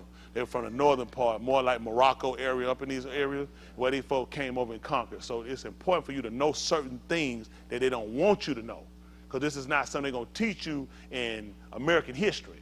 And I can't get mad with them because the history is called what? American. So why are they going to teach me about me? They're going to teach me about America. So I can't count on American history to teach me the truth about me, because I'm not American. I am a victim of America. So any story they're going to have me, it's going to be short, over and back to them and their greatness. If I'm going to teach you about black history, is it going to show whites as good people? As deliverers? No. No, it's going to denote more about myself. and things that I have accomplished. It's going to have some of my defeats, but it's going to tell you why. So you in America, America's going to teach you the custom of America and the laws and different things they have about America. You need to know about yourself before America came into existence. That's right. The so-called Negro was not discovered in 1492. That's right. Columbus never came here. That's right. I don't know why we celebrate it. That's the most dumbest, ignorant thing I've ever heard in my life. That we'll celebrate, what, he's supposed to be Italian or something? Spanish, yeah, Italian. And then, most of y'all don't know. Did y'all know this man, they told him at an early age that he was the worst navigator ever. Okay, y'all laughing. Y'all need to look it up. He was terrible. He was told he was a terrible navigator before he even started out, before he even started to go further. They don't teach us that in history. They tell you, Christopher Columbus looked out one day, pissed in the wind and said, I see America. I'm finna go over there. They just tell the man got lost. He was trying to find another route is what he was trying to do. And the man got lost. He had the promise of, what I think was Isabella, the queen at the time or something. They were going to give him governorship of the lands he went to. They found out he went there and he raped and butchered the people. He lost it. They wouldn't even give it to him. They was going to make him a governor of all the lands he went to. I think he went to Haiti, went to the Virgin Islands and everything, untouched by them, and look at them now. Who own it now? The British and America. So how they do, they erase boundary line, they take everything from you, they give you a whole new story of the whole situation. The man went through and raped these people, butchered these people, and he celebrated every day by them. You know why? Because he didn't do it to white people. Yep. Okay, we can go back. That didn't have nothing to do with nothing, did it? Just let you know how a lot of things happen to you, and we don't know.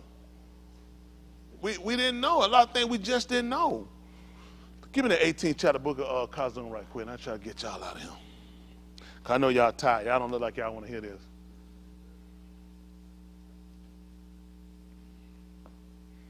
We put the blame where the blame go. Faults in us. Just like Eunice said, faults in us. That is, faults in us. Faults in our forefathers. Blame them. Hate them like, hate your mom and your dad like you hate white people. They played a part of it. I ain't talking about your immediate mother, father, but look how far back. Those people, look how long it's gone on. They don't even believe it, though. He did it just like he told us, though. Y'all know that? Before you get that right quick, give me Alahym, the 20th chapter. Probably about the 4th verse. They call it Exodus. Boy, man, Exodus, oh yeah. Jamaican them ought to stop being stupid. Stop listening to stuff. Man, keep talking about hell. So at some point, somebody stop being stupid. Whoa, ain't ever seen folk be so dumb.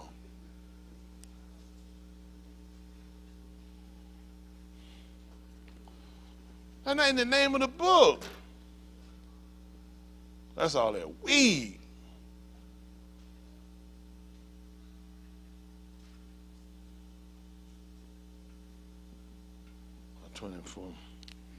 I seen a poster in a Jamaican restaurant. I ain't never go back either. Went to the restaurant. They teach that Jamaica, probably not all, that Jamaica is where the garden, or what they call Eden, was. I looked at it, I said, that's why they messed up. All that weed done burnt their brain up. They actually believe that creation started in Jamaica. Jamaicans are not from Jamaica. That's another problem. Luke is not from New Jersey. Trying to help these people out. It's crazy. None of these people from these regions that you claiming, you were moved. You were placed there. Don't believe that stuff. You were placed there, but it's bad. And then they get it in the music. Bob Marley, Peter Tosh, they make a fool out of them. I don't, because I really don't know what you're saying. I had to listen a long time. Like what? Man, you need to speak clear than that. You know what I'm saying? If I know, understand it's the gullah, how they talk. You know, we've been putting your dialect change. Because when you break away, you had to create one. They broke you away. They changed your dialect. They separated so people created one. It ain't that your dialect bad. It's just kind of hard to understand what you're saying one time. And this Hail Selassie stuff, this is about the most retarded thing I heard in my life. I don't know how these folk buy into this stuff. And by him in Ethiopia and all this stuff, Cush is the name of the area around there. They put it on that Yahushua is from Ethiopia. It's just a lot of bad information they're giving people. And we just need to talk and just try to clean up a lot of stuff and just get people focused. Because everybody's claiming this man every and all over these different places, and it makes no sense. Those people were not sold in Jamaica. When you start looking at this whole thing, when you look it out, we got book to show you. He told you going in ships. There you were going to be sold. Your life was going to hang in doubt. We can't find all this where every region everybody would drop that. We find in one region where this really came out to be fulfilled, right here in America. Hello?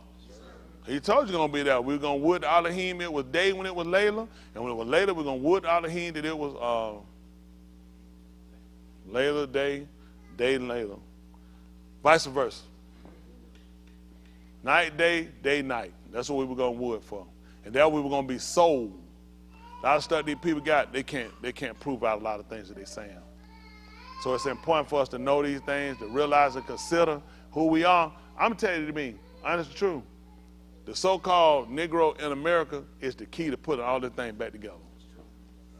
I tell any of them anywhere, we the key to putting it back together. A lot of the other people got dropped off and they got left. We stayed here. We really went through. I ain't everybody done suffered. I ain't taking that away from South America. All these people got suffered. These people got to get set up though and become a nation to themselves there. That never happened to us. It never happened to us. A lot of old people sit here, they got rulers in their country that look like them, not us. And that being honest, ain't nobody white running Jamaica. Now I'm talking about they being ran by white. Ain't nobody in South America white running that. It's South American people, the people that look like them ruling over them. The people ruling over us don't look like us. I'm telling you, we're the key source. And once we recover ourselves and get ourselves back up, watch how all these people start waking up and riding up and realize we the source. Let me tell you something. All them people that come over here, Nigerian, Haitian, Somalian, and everybody, y'all know why they come over here? Because of us. Everybody coming here because of us. There will be no reason for them to come. It wasn't for the fact that what we built up and what we started doing here. Now tell that lie they want to. They know good and well why they come over here. Because it wasn't us here, it'd be all white folk. It ain't nowhere in the world, no nigga crossing that line. They come here with all them white folk. They come over here because they see us. And they see what we done pushed through and what we done made. And they can come from where they at with all them now and live better here under white rule because of what we done set up to make it better for them that they leave their own country. Go ahead and ask yourself, why would you leave anywhere that look all like y'all and all of you running it and to come over here? Because they already know what happened. They already know Yahuwah done been Yukanon us. Even like, listen, he just told y'all when he said I'm gonna destroy Babel and how I'm gonna take Babel down. He said, but I ain't gonna leave you no widow. Yahuwah's still living. He done took down these people married to their gods. He took their gods. Now he's gonna leave these people widows. I'm gonna take these people love. I'm gonna strip these people down. We've been stripped, but we're not broken. We've been cast down, but we haven't been forsaken. Y'all hear me? In the midst of all that, he done kept us. Look at it. Look at the seed that man done preserved. No doubt, over a period of time, surely over 90 million of us have been murdered. Not from the slave trade, just over a matter of time. But look at the seed he done reserved. And still done kept his word to Abraham. Came back and punished us just like he said and still kept a seed to Abraham. And here we are today talking about Abraham. When have we been to Jerusalem? When we met Abraham? When we met Yaakov? When we met Yasakar, what are we doing talking about a bereft to him? We were given the King James Version taught English. And here we are going back trying to recite words that run the back to him. Going back looking at the ancient of the writings. What would drive us to want to do that? Where do we live at that we going to use it at? Because he's recovering us. This man is recovering us. And these people going to have to come and going to unite with us. They're going to see we're going to break the chains off from us. We're going to break away from these people's rules. People don't need us. We got a lot we can offer to them. There's a lot of things they can offer to us. They got the land. We got the knowledge. We come, we put it back together, and the knowledge they got, we're gonna stabilize ourselves. Main thing, we're gonna establish ourselves with Yahuwah. All the rest of these nations gonna fall in line too. All the rest of these nations gonna fall in line. Y'all don't realize how much of a part we play. One time they had a rival up here, everybody started up and started marching. Man, they started protesting in Yasharal. Ethiopians, listen, they started coming up. Listen, I saw them new. They said it's because of them in America. They said they standing up. The reason why a lot of these people sit down, these oppressive people, because we too passive. We should have been broke away from them. But we just had to acknowledge our Alahym. You ain't gonna never beat nothing here. I'm just tell you the truth. And it purpose why. You ain't gonna never beat nothing here. Because if you do, you'll never acknowledge your Alahym. That's how we done lost all our talent been used up here. All our creativity, all our writing, all our dancing, all our movement made right, all our writing, we done gave them up over here. And these people done look like they done made you something. These people done let you become something. So you don't even acknowledge your Alahym. We'll sell out to be anything with these people. We don't have no integrity. We gave that up. We forsook everything. He's trying to tell you Babylon falling and you still want to stay here. It's sad. We need an Alahym. We got one. We got to turn back to him. All right. This is the Alahym. Listen to 20 and 4. Listen. You are not to make for yourselves a carved image of any kind, a representation of anything in Shamayim above, on the Arats beneath, or in the Mayim below the shoreline. You are not to bow down to them or serve them. For I, Yahuwah, your Alahym, am a jealous Alahym. Tell them what you do. Punishing the Benim of the Kataim of the parents to the third and fourth Tuladath of those who hate me, but displaying Khan to the thousandth Tuladath of those who aha me and obey my Amar. Well, let me stop you right there. This is key for y'all. Y'all know how long we've been here? Over 400 years. This is the same thing he told Abraham, that I'm going to go and I'm going to mashpat that Gui that took him in the fourth Tuladath. Those Tuladath were 100 years. That's why we was in, and we know that because they stayed in Mizraim for 400 years. He was declaring the end at the beginning. You were told it in Barashit, in the height of beginnings. He told you that we were going to serve them for 400 years. Our fall came through just like he just told us. We read last night, he was talking about them having them gods. Maybe we just read, he was talking about those gods. Them Jesus, them crosses you've been wearing all your years, that junk on your wall, that fish on the back of your car, them fake angels you done had around your house. Everything he told us not to do, and we fell by it, just like he told us. These people purposely gave you the knowledge that you went. It works for these nations because they never had Alahym. It works for them. It don't work for us because we never had it. And because we forsook Alahym to take it on, we failed. And that's why he came to get us. 400 years, that's what he's been doing, wiping us out. It was no way he was going to save those other two to before. He took some from them. They were not the two to he was going to save. This 400 years is important for us. Y'all know when we hit 400 years? 2019. You ain't going to believe what happened. COVID. When your Alahym came back to visit us in Mizraim, he struck them with plagues. He's striking their waters are poison. He working everything. I'm telling you, literally, he come out, listen, they had more trains done wrecked. They worried about the one on Ohio. He ain't done with them. They done had another one wrecked since then. And guess what all these trains seem to be wrecking and pouring out? Right into their rivers. Killing their fish, washing up. He's doing the same thing he did before. These are the odds. They're going to recognize that the Alahym that came before that reigned supreme is back. Yes, he's back. He's coming to deliver him and get him a people. That's why y'all guys got to get conscious now. Y'all can't sit around here and keep putting around playing in no guitar. This man is getting him an arm. He's visiting these people. He's going to recompense these people. He's going to recompense the people on too. They sold us. Everybody got to pay. It don't make sense. You can't. This is what y'all don't realize. He was going to punish these nations, these Goyim, after he punished us. It don't make sense to punish them until he punished us first. See, when he come back and he going to recompense them, it's going to be for mashpat. We got ours because he told us that judgment must begin at the Beth Alahym. Now, if it first begin with us, let me see. We done had over 400 years of it. What they going to get? Think of what all we done suffered in 400 years. Over 400, what we suffer? That was the mashpat we got on this side. What you think their mashpat going to be like? You think they've been bad and a lot of folks are fainting and giving up? They don't realize the march part he gonna get on them gonna be way worse. That's right. That's why you better accept it now. But see, we've been ignorant. We've been thinking it been gone. He cut the time down. The 400 years is back. That's why you been here. It's turning on them now. That's right. That's why everything. Look at all these rulers going to jail. All these people, all these countries have played a part in your psychosis. There's not one of these South American countries, European countries, African countries, Eastern countries, whatever you want to call it, over here in the West. All these people have played a part of it. Everybody know about you. You're the only person that don't know. Everybody you play and you laugh with know about you. How you feel about that? You come in and you find out everybody at the party laughing at you. And you say, who all knew? We all knew. All y'all knew about this?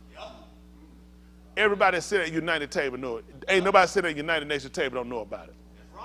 I don't feel sorry for none of them getting taken down and going to prison. Not one of them. They all played a part of it. They all played a part of your captivity.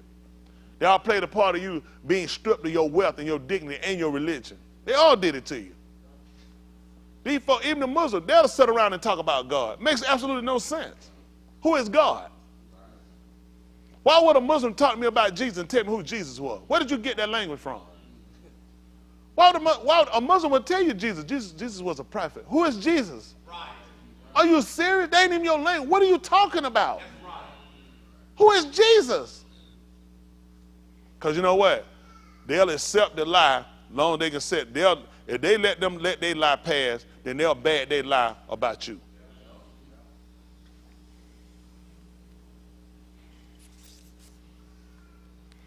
Even white people, ask them, where did they come from? What does history teach you where they come from? True. Where do they tell you they come from? I'm talking that far being born. For the first one, where did the first one come from?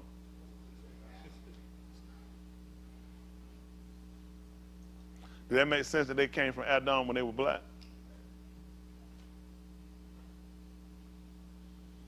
That makes sense? Everybody that spewed from Adam were black. They've been the color for the region. That makes no sense to tell you that. They had to spew out from you.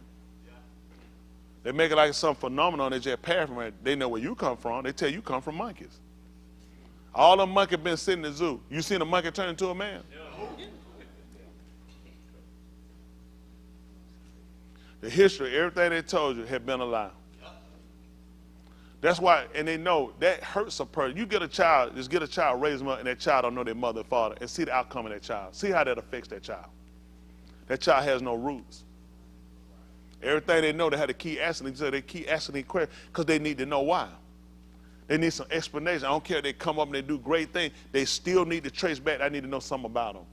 I need to talk to somebody who knew my mother, know my father. Because I need to know the truth. How is it you don't know the truth and you still going? That's why you get all of a sudden you don't make it long because you have no rules. White people have rules. They have pictures, they have documents, they have letters. They make sure they keep certain things as what they call memento so they have something they can source back to. You have nothing. You have nothing. What? Slavery. Trace your tree back, it's got a rope on it. We know it needs to be known, it needs to be told. White people came out from black people. That's the truth. So we can all stop hating one another and we accept the truth. You've been told your skin was a curse. He's been told his was a blessing. So how are we going to operate? You've been taught to look at him as a God. He's been taught to look at you as a slave. We'll never be together until we change that concept. That's the truth. You're never going to get nowhere. Because we're looking at you how we've been taught. What's the imagery of each other? Your skin is because of curse. You made God angry and God made you black. He made God happy and God made him white.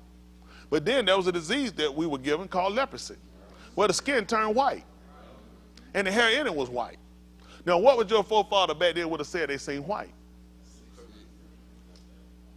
We expelled you out from the camp. Anything you sat on, we wouldn't even sit on it, because you had the plague of leprosy.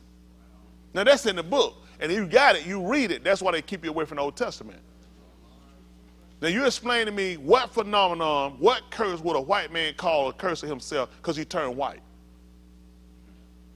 That would be natural. But for you, when you had a white boil on your skin, it was white, that was a curse. And we even seen the white hair Dealt with the sign of leprosy.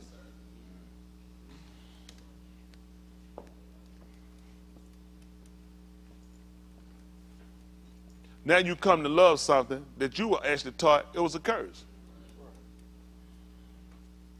And you'll bleach your skin to try to be like it. You'll dye your hair to try to be, it was even the hair. I'm not teaching it and hating white people. I'm just telling you how off-centered you are and how you've been taught. Now this book that he gave you has it in it. But he taught you that you were New Testament creatures and you were New Testament because Jesus came and died. Don't worry about Old Testament because you're going to have questions. It's going to be hard to explain about this white Moses who stuck his white hand in his shirt and pulled out it was white. Then he stuck it back and then pulled out and it was white again. What's the phenomenon?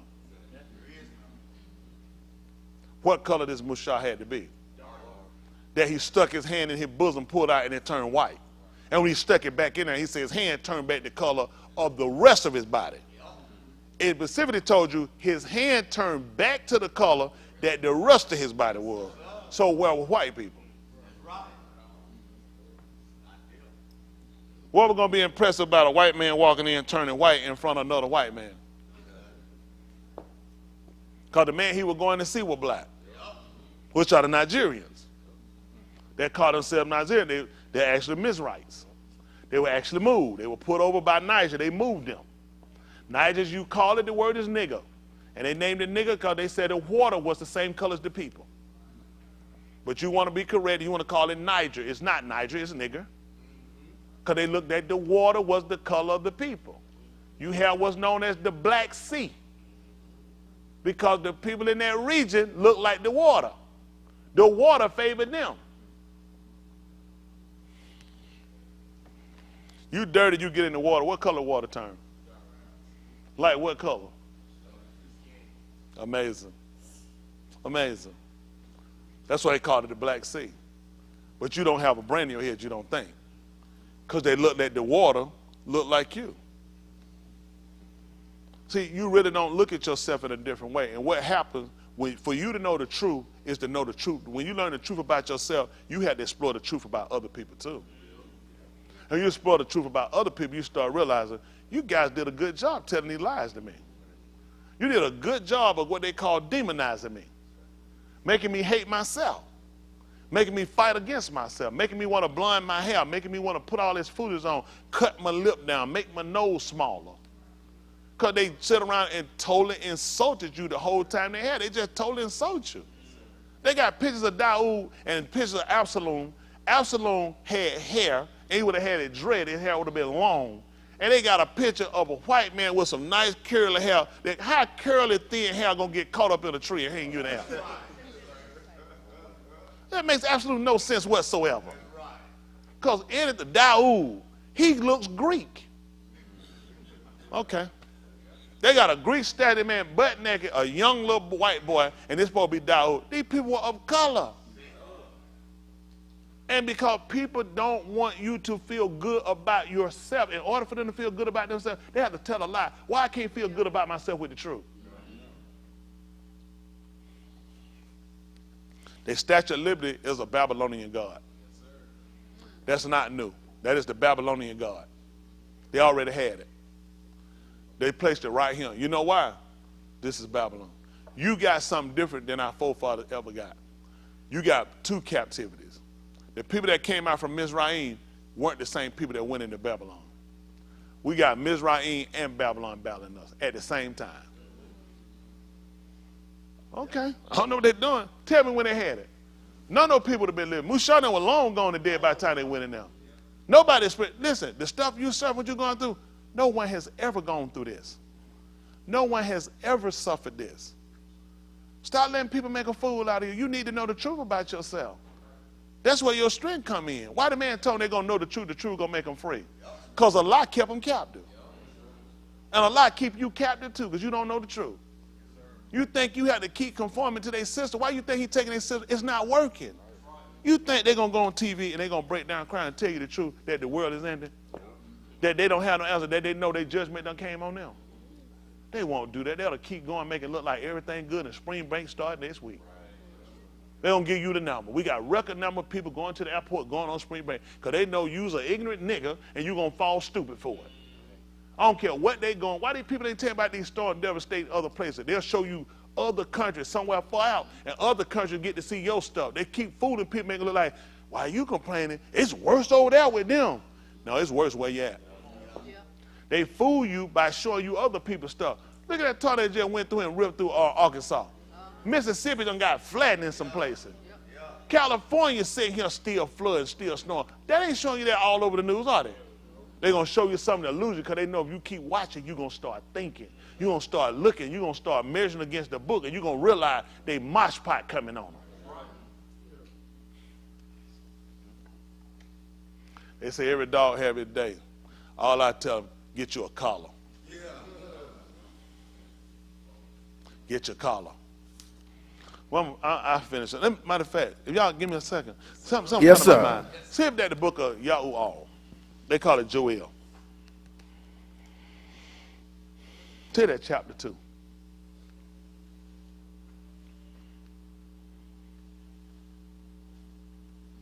Let me see 2 and 1. Y'all give me a minute. See, my end is to get truth to us. That's all we're gonna do better. They're mot. We've been lied to. See, we need to dispel the lie they done told us against our Akim and our Kub and Kibalon, and dispel the lie they've been told about us.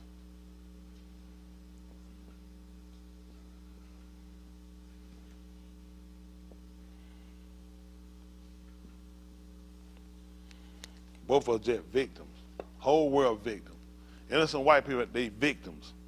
They victims of bad white people. Just like we victims of bad black people.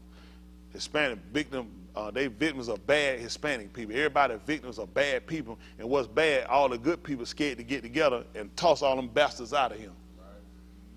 We could have been cut this foolishness off. Could have been had shalom among us. Let's see what he wants us to do. Listen. Blow the shofar in Saum, sound an alarm on my Kadash heart. So how they supposed to do? Blow one time? 4. Yeah, he told them it's supposed to be a loud blast. He told them before when they sound the when they blow the shofar, y'all were taught this in the 10th chapter of the book of Babar. We acknowledge that. Mm-hmm. He told them how to blow. He said you should not blow a long blast. He said that's an alarm. It's going to frighten people. Now he's trying to tell you they need to be frightened. So now you need to ask yourself why we need to be frightened. Mm-hmm. Listen. Let all Kai and the Arats tremble, for the Yom of Yahuwah is coming. It's upon us. Uh-oh. He says coming. It's him now. Come on. A Yom of Kashak and gloom. A Yom of clouds and thick fog. Mm-hmm. A great and mighty horde is spreading like blackness over the Harim. There has never been anything like it, nor will there ever be again. Uh-oh. Y'all hear that? Come on. Not even after the Shanim of many Tuladah. Come on. Ahead of them a fire devours. Mm-hmm. Behind them a flame consumes. Mm-hmm. Ahead the Arats is like Gan Adon. Behind them a desert waste. See that? They come in, it's beautiful, just like the Gan was. When they get through, they leaving. It's destroyed. Come on. From them there is no escape. Mm-hmm. They look like horses, and like cavalry they charge. Mm-hmm. With a rumble like that of chariots, they leap over the hard tops, like crackling flames devouring stubble, like a mighty horde in battle array. At their pani, the arm writ in anguish. Every pani is drained of color. Uh-oh. What happened? Like warriors, they charge. So every face drained of color. Yes, sir. What color that is? Go ahead. Come on. Like warriors, they charge. They scale the wall like soldiers. Each one keeps to his own course without getting in the other's derop. Yeah. They don't jostle each other, but stay on their own path. They burst through defenses unharmed without even breaking rank. They rush into the city. They run along the wall. They climb up into the bed, entering like a thief through the windows. At their advance, the Arats quakes. and the sky shakes. The Shamash and Yarik turn black, and the Kukabim stop shining. Yahuwah shouts orders to his forces. His Sabaoth is immense, mighty, and it does what he says. For great is the Yom of Yahuwah, fearsome, terrifying. Who can endure it? Yeah. Yet even now, says Yahuwah, turn to me with all your love. You hear what he's telling you? With all that going on, turn to me with all your love. He's trying to tell you these people he done put on you, they're going to be relentless. You're not going to get away from them. Listen. With fasting, weeping, and ikah, tear your law, not your garment. That's what Yahushua did. When they went up to fight against AI and the people failed, he rent and he tore his clothes. Yahuwah telling us, don't tear your clothes. That was a cry for shame. You take your clothes, you rip them. He said, I don't want you to tear your clothes. I want you to tear your hearts. That's every one of us. What else you need us to do? And turn to Yahuwah, your Alahym, for he is recalm and compassionate, slow to anger, rich in kind, and willing to change his mind about disaster. Y'all hear that? Who we gonna remember that from? Hands. What we got back down, Jahid? Speak up louder. Who? You said Nashah?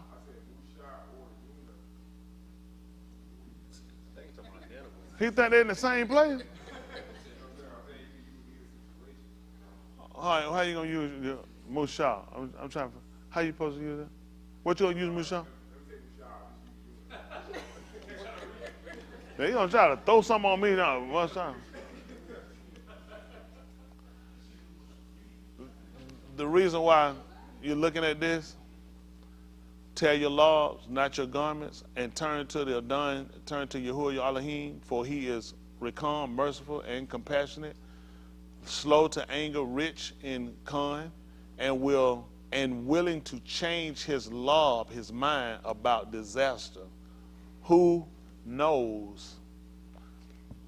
So this is why he wants us to repent. He wants to turn.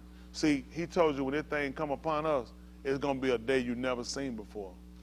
It's going to be something you're not going to be able to escape or get away from, because Yahuwah said, I'm the one ordering him to do it. So now he's telling us what we need to do, and based off of what happened with Unah, when he told Unah to go and tell them in Nineveh that 40 Yamin, that he was going to destroy Nineveh. And when the Malak of Nineveh heard about it, he commanded all the people to fast. He told them to fast the animals and the babies. No baby on a tit. Nobody do nothing, because they were trying to get Yahuwah to see whether he would be recalmed. We also look at the same thing with Daud when his child was getting ready to moot. They asked him after the child moot, he had gone and went into the Beth Alahym and had caught him worshiping. He came back and washed himself and sat down to eat. And his Abadim, his servant, asked him, what was it?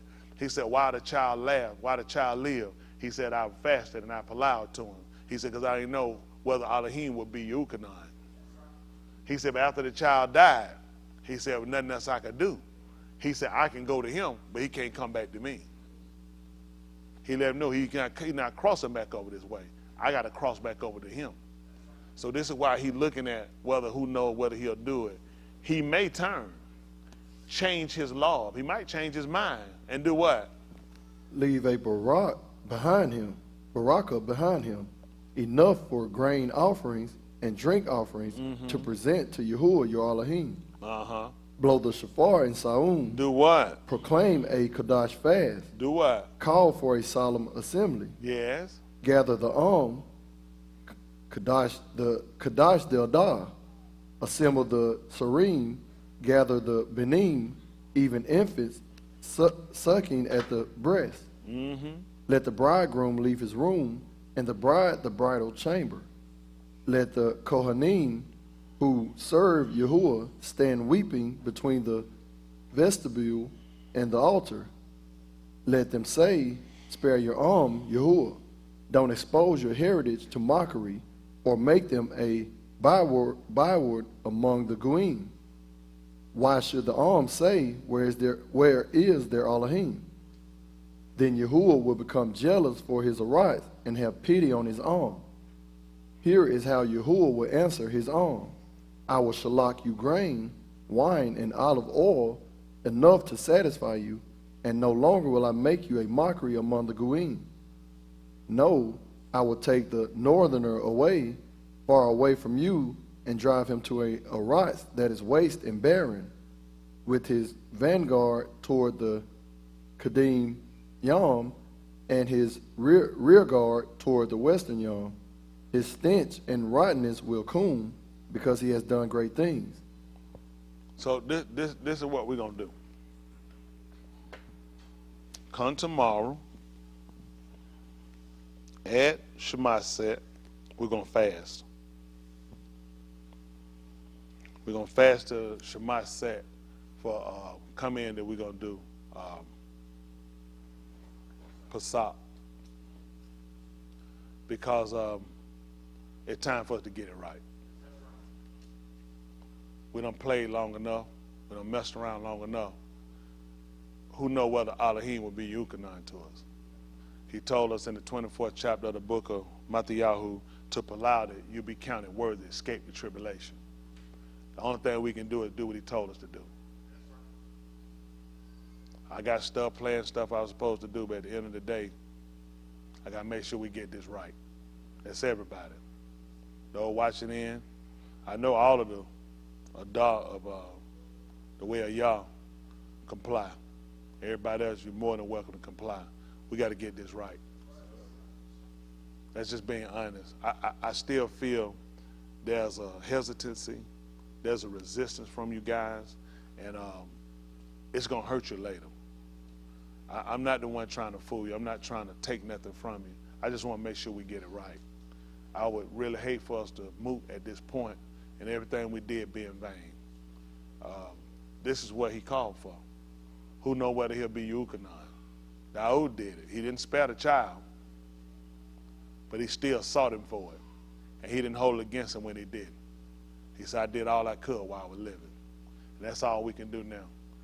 All we can do while we're living. Everybody looking to try to repent and waiting on to take the cup so you can get up and preach it, open it up and let you confess. It's not going to happen. Let Yahuwah move me and turn me another way. It's not going to happen. Everybody going to have to learn how to stand. He done gave up more than enough time, more than enough knowledge that we shouldn't be walking into stuff that we willingly know is wrong. Just don't make sense. And I'm not playing that game with you because it's only crippled you. Every year we get held up for the longest period of time to find out you've been playing. That's just where you at. But come tomorrow when the Shema set, we will be fasting until we come in to take the cup and we take the lakam, the bread. Our young people, them and well, they can do it. You got it, you're willing to do it, you do it. You don't, no skin out my back. But y'all heard what he did with these people? When those people heard they had 40 y'all mean and everybody never gonna die, you think, how much eating can you do? They're like, I'm gonna get the death penny in the morning. What you wanna eat? What you wanna eat? What's your favorite food? In the morning now, when it come up, we're gonna electrocute you. Tell me what food you think about? That man looked at that man gonna kill everybody in 40 days. We gotta get this thing right. This the least we can do at that point. I just wanna make sure we get it right. Y'all got it? Yes, sir. If I be wrong, it'd be wrong because I'm fighting the book. This ain't something I just dreamed up on my own to come up with. I just want to make sure we get it right. That man told you, he said, the people I'm going to bring up on y'all, that was going to happen. It's never happened before. You never seen the destruction. He said, I'm going to let it come on you. It'll never be after you either. I'm the one ordering them to do it. Yahuwah can get these people a law to where they don't care about you. He softened the law to make people happy.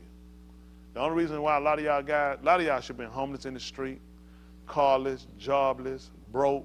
Only reason he didn't, because he put you on somebody's law. Only reason. And y'all, and really, I just be honest with y'all, it ain't, again, is it every one of y'all individually? No. Talking about the whole, you rotten. Just rotten people. You'll take, and you'll just steal till you get out there and you get among them people. The people don't have no caring for you. You'll F up everything you got just so you can take from us. You need to be out there on that street and see how many of them people give you anything. They give you the time of the day. People ain't got time. Go stand there with a sign and tell them people you're hungry. You know what they'll look at? I'm hungry too, and I'm going to go buy me something to eat. Get you a job and do the same thing. Nobody gonna take care of y'all the way Yahuwah done took care of you. I ain't did nothing for you. It's all been Yahuwah done put you on our laws. But the time gonna turn for you. Time turning. You have made your way to get it right with him. You keep thinking as long as you get fishes and bread and get the load that's gonna hold you, that's not gonna hold you. You need something to sustain you. That's the Ruach HaKodesh. We going through all these tribulations. It's a lot of people, they've been out. They've been done. Ain't no way out. They don't know what to do. That ain't your cause, though. He said it well, guess what? He always puts you on somebody's law. It'll work out for you. You might get that bitter end. He said, I keep you on somebody's law. I don't let you get to that point, and you're so unappreciative. You're so unappreciative. You just mumble, you grumble, you complain to this man about what all you need. He never left you without. How many of y'all go to bed hungry? You ain't got nothing to eat. How many of y'all? How many of y'all go to bed and you ain't got no lights? How many of y'all go to bed and you ain't got no roof? You remember the way of y'all, it'll never happen while I'm on watch. Yahuwah keep me strength and keep me going, it'll never happen. But how long they gonna be? Since I said it, what's the key? Huh? What he can do, Jahid? And what'll happen then? They ain't let you suffer. Listen, he done told you, except Yahuwah watch the city. Everybody sitting up there watching, they waking in vain. He said, whoever watching over the city, they watching in vain. It been Yahuwah been watching over all of us. Y'all, we in the worst economy people done seen. It ain't getting no better.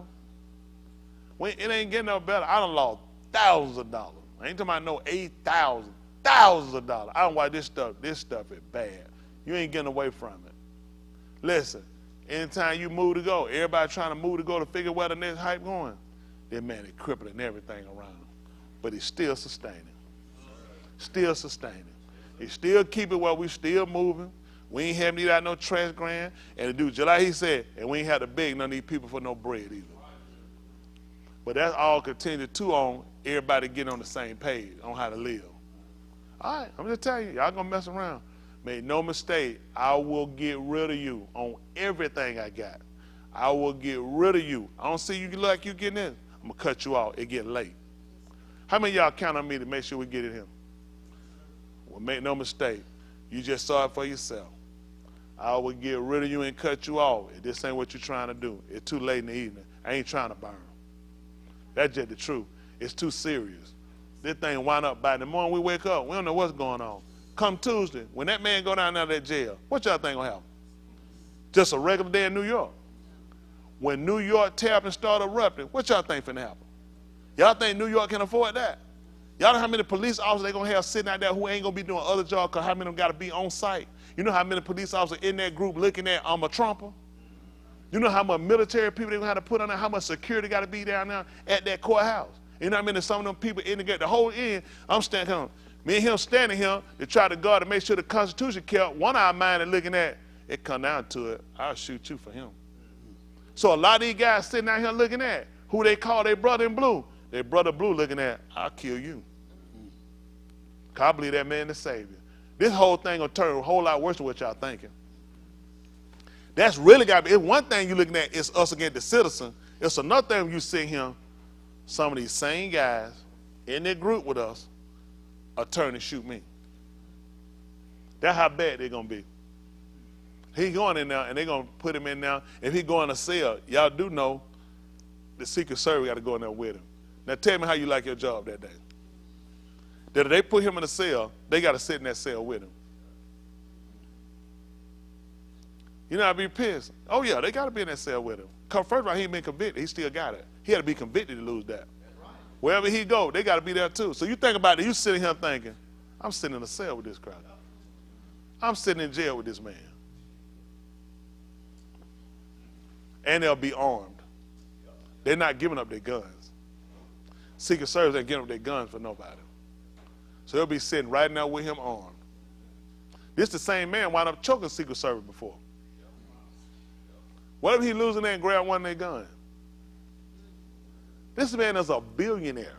This man been the president of the United States. You think that man finna walk in that cell, that's gonna be it? He finna walk in here and get fingerprint, this the end of this? That man gonna look at these people looking at, first of all, I'm still the president. I never lost this election. Y'all guys work for me. And if he break out into it and he decide to fight one of them deputies, the Secret Service won't be standing by idle. Their job is to protect him. Do you know how bad this can go? He knows this. He know if one of them feel like, you know what, you on our watch now, and snatch him and it get bad, that can get really ugly. This can get really bad, folks. But all this is going down to do what? To try to wake us up, because you done had, me too, we done had our hearts in these people. We done trusted their sister, we done trusted them more than we done trusted Alahym. It's time for us to turn back. Come tomorrow when Shema said, we will be fasting. We will be pallowing that man. We can't afford to die and go to Sheol, and we can't afford these kids to go either. How many of my young people going to fast with us? I know Adam ain't going to be able to do it. He's going to be tight. He got a stomach. Bunky, you ain't going to be able to do it. Bunky like, Bunky, I don't want to put myself too far. I don't know what they're cooking tomorrow night. Bunky, can we get 20 minutes? You can do it for 20 minutes. Then put another 20 minutes. That's 40 minutes. Bunky said, Bunky done fainted. Bunky said 20. I said, another. We're going to do it. I appreciate y'all. We're going to do it. How many of y'all, if he told us to do it? If he told us to do it, it's going to get bad, y'all. And the only way it's bad now. What they saying? 60 million, 20 million in Africa is due to starvation. Those people look like us. What is going to happen when they come on up? These people have mismanaged. They've screwed up so much stuff. They just not telling y'all. It's bad. Don't y'all see all these countries are running to keep along? Everybody going. She just got through visiting all them countries. Russia over there visiting. China visiting. They're going to, it's no way a keep along can't sustain all these people because they done tricked them and took all the good. They've been ripping their place for hundreds of years. And they're going back to strip it again. And they're going to strip it for them and their families. You'll be last. You think them people ripping it, they're going to tell you a lie for their country. How much of that gold going to reach us? How much of the wealth, the food going to reach us? They're going to stack it up for themselves and for their family. We got to get right. Everybody watching me all over the globe, we got to get it right. Finish them up at the 18th chapter of the book of Kazum.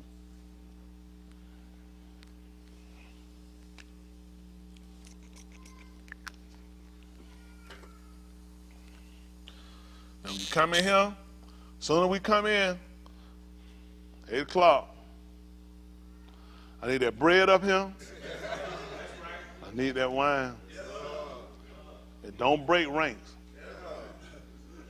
Don't be like he's going to be jumping over the mountain trying to come get you. And we're going to need nice slices of bread, too. I'm going to need a sandwich. That man said nice cups of wine. That got to be Josh. Kazum 18:1. See if that makes sense to y'all. I appreciate them over in the keep along because it's been Shema's been down for them. They hold on. See, they standing longer than we standing. That's right. And all them other ones as well. Saw Pawn in the portal. So it get dark, he go in the portal, go back to where the Shemash at, so he can be with us. And once it go down there, he moved back over his own time zone. This is 18:1 of the book of Kazum, they call Revelation. Listen. After these things, I saw another Malachi coming down from Shamayim. He had great authority. The Aras was lit up by his splendor. He sayak out in a strong call. She has fallen. She has fallen. Who? Babel the Great. What happened? She has become a home of Shadim, a prison for every unclean ruach, a prison for every unclean, hated bird. For all the Goyim have drunk of the wine of Alahym's fury, caused by her whoring. Let me ask you a question. How did that work? For all the Goyim have drunk of the wine of Alahym's fury. Hands. Got a hand. Tell me how that worked. Blood in the water. What you got, Ed? He used them as his weapon. What you gonna say, Carrie? All table full of vomit. What you gonna say, Dwight? They all here, they all clear. What you gonna say, huh? The cup of jealousy. So let me ask y'all something. So when we were reading in the other, what was y'all at? I'm just curious. Where was y'all at? When he came here and told you he had the cup in his hand, and he put it in their hands. Y'all don't remember reading that? In the 51st chapter, book of Yirmiyahu. He told y'all that he had the cup. He told us the cup in his hand. He had put it in their hands. So the cup that you were drinking on, it was his cup. But see, if you read it from here, you wouldn't know that. He put it there. Why would you drink it from his hand? He put it in someone's hand, you'll accept it. So you'll take something wrong. Something right, you'll reject it. So I put the cup in his hand. All right, come on. Yes, the Malachim of the Arats went whoring with her, and from her unrestrained ahab of luxury. The Alahym businessmen have grown rich. See that? Come on. Then I Shama, another call out of Shamayim, saying, What did it say? My Do what? come out of her, For what reason? so that you will not share in her kataim, So that what? so that you will not be infected by her plagues. For her kataim are a sticky mass piled up to Shamayim, Yeah. and Alahym has zakar her crimes. So the people that would have read this would have been how ignorant? They would have knew. Jeremiah already told you about this. That you got to come out, you got to separate from them. That's the same thing he had to do so you don't receive her plagues. See, when he started to pour this thing out on them, there's no way for it not to infect you. That's right. There's no way for you not to be indigent from it. That's right. So the only way it makes sense is to get you out. Mimicking who? Hands. The white. Loot. Who was you going to say? That's it, loot. He let them know. He had to get them out. He said, I can't destroy them until I get you out of it. See, Yahuwah is trying to prepare us to let us know we're going to have to get out of him. Otherwise, you're going to be a victim with him.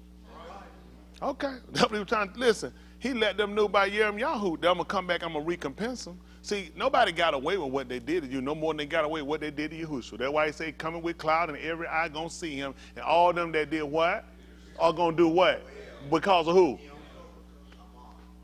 You think that was it? They sat here and they thrust the man through and that was the end of it? No. He said they're going to well because of it.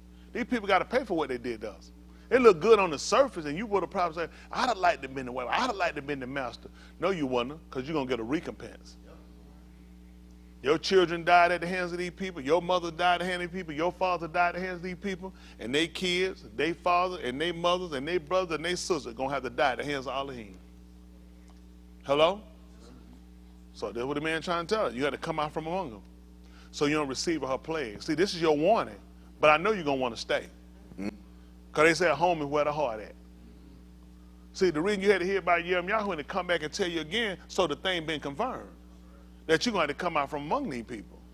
So what we're going to have to do, come tomorrow, Layla, we're going to be fasting. Yes, sir.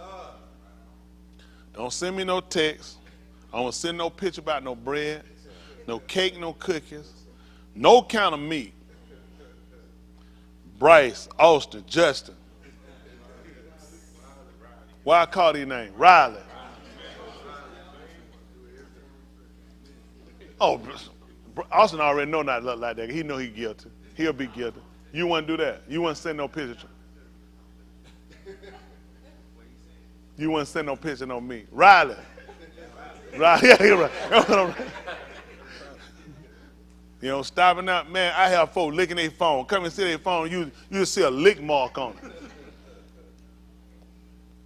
At the end of the day, our purpose of this is to get it right. That's the only reason. Yes, sir. You want to get repentant, you want to get this thing right, this is where it's going to start at. We're going to seek Yahuwah, that perhaps he'll be Yukanan to us. All right? Yes, that's two.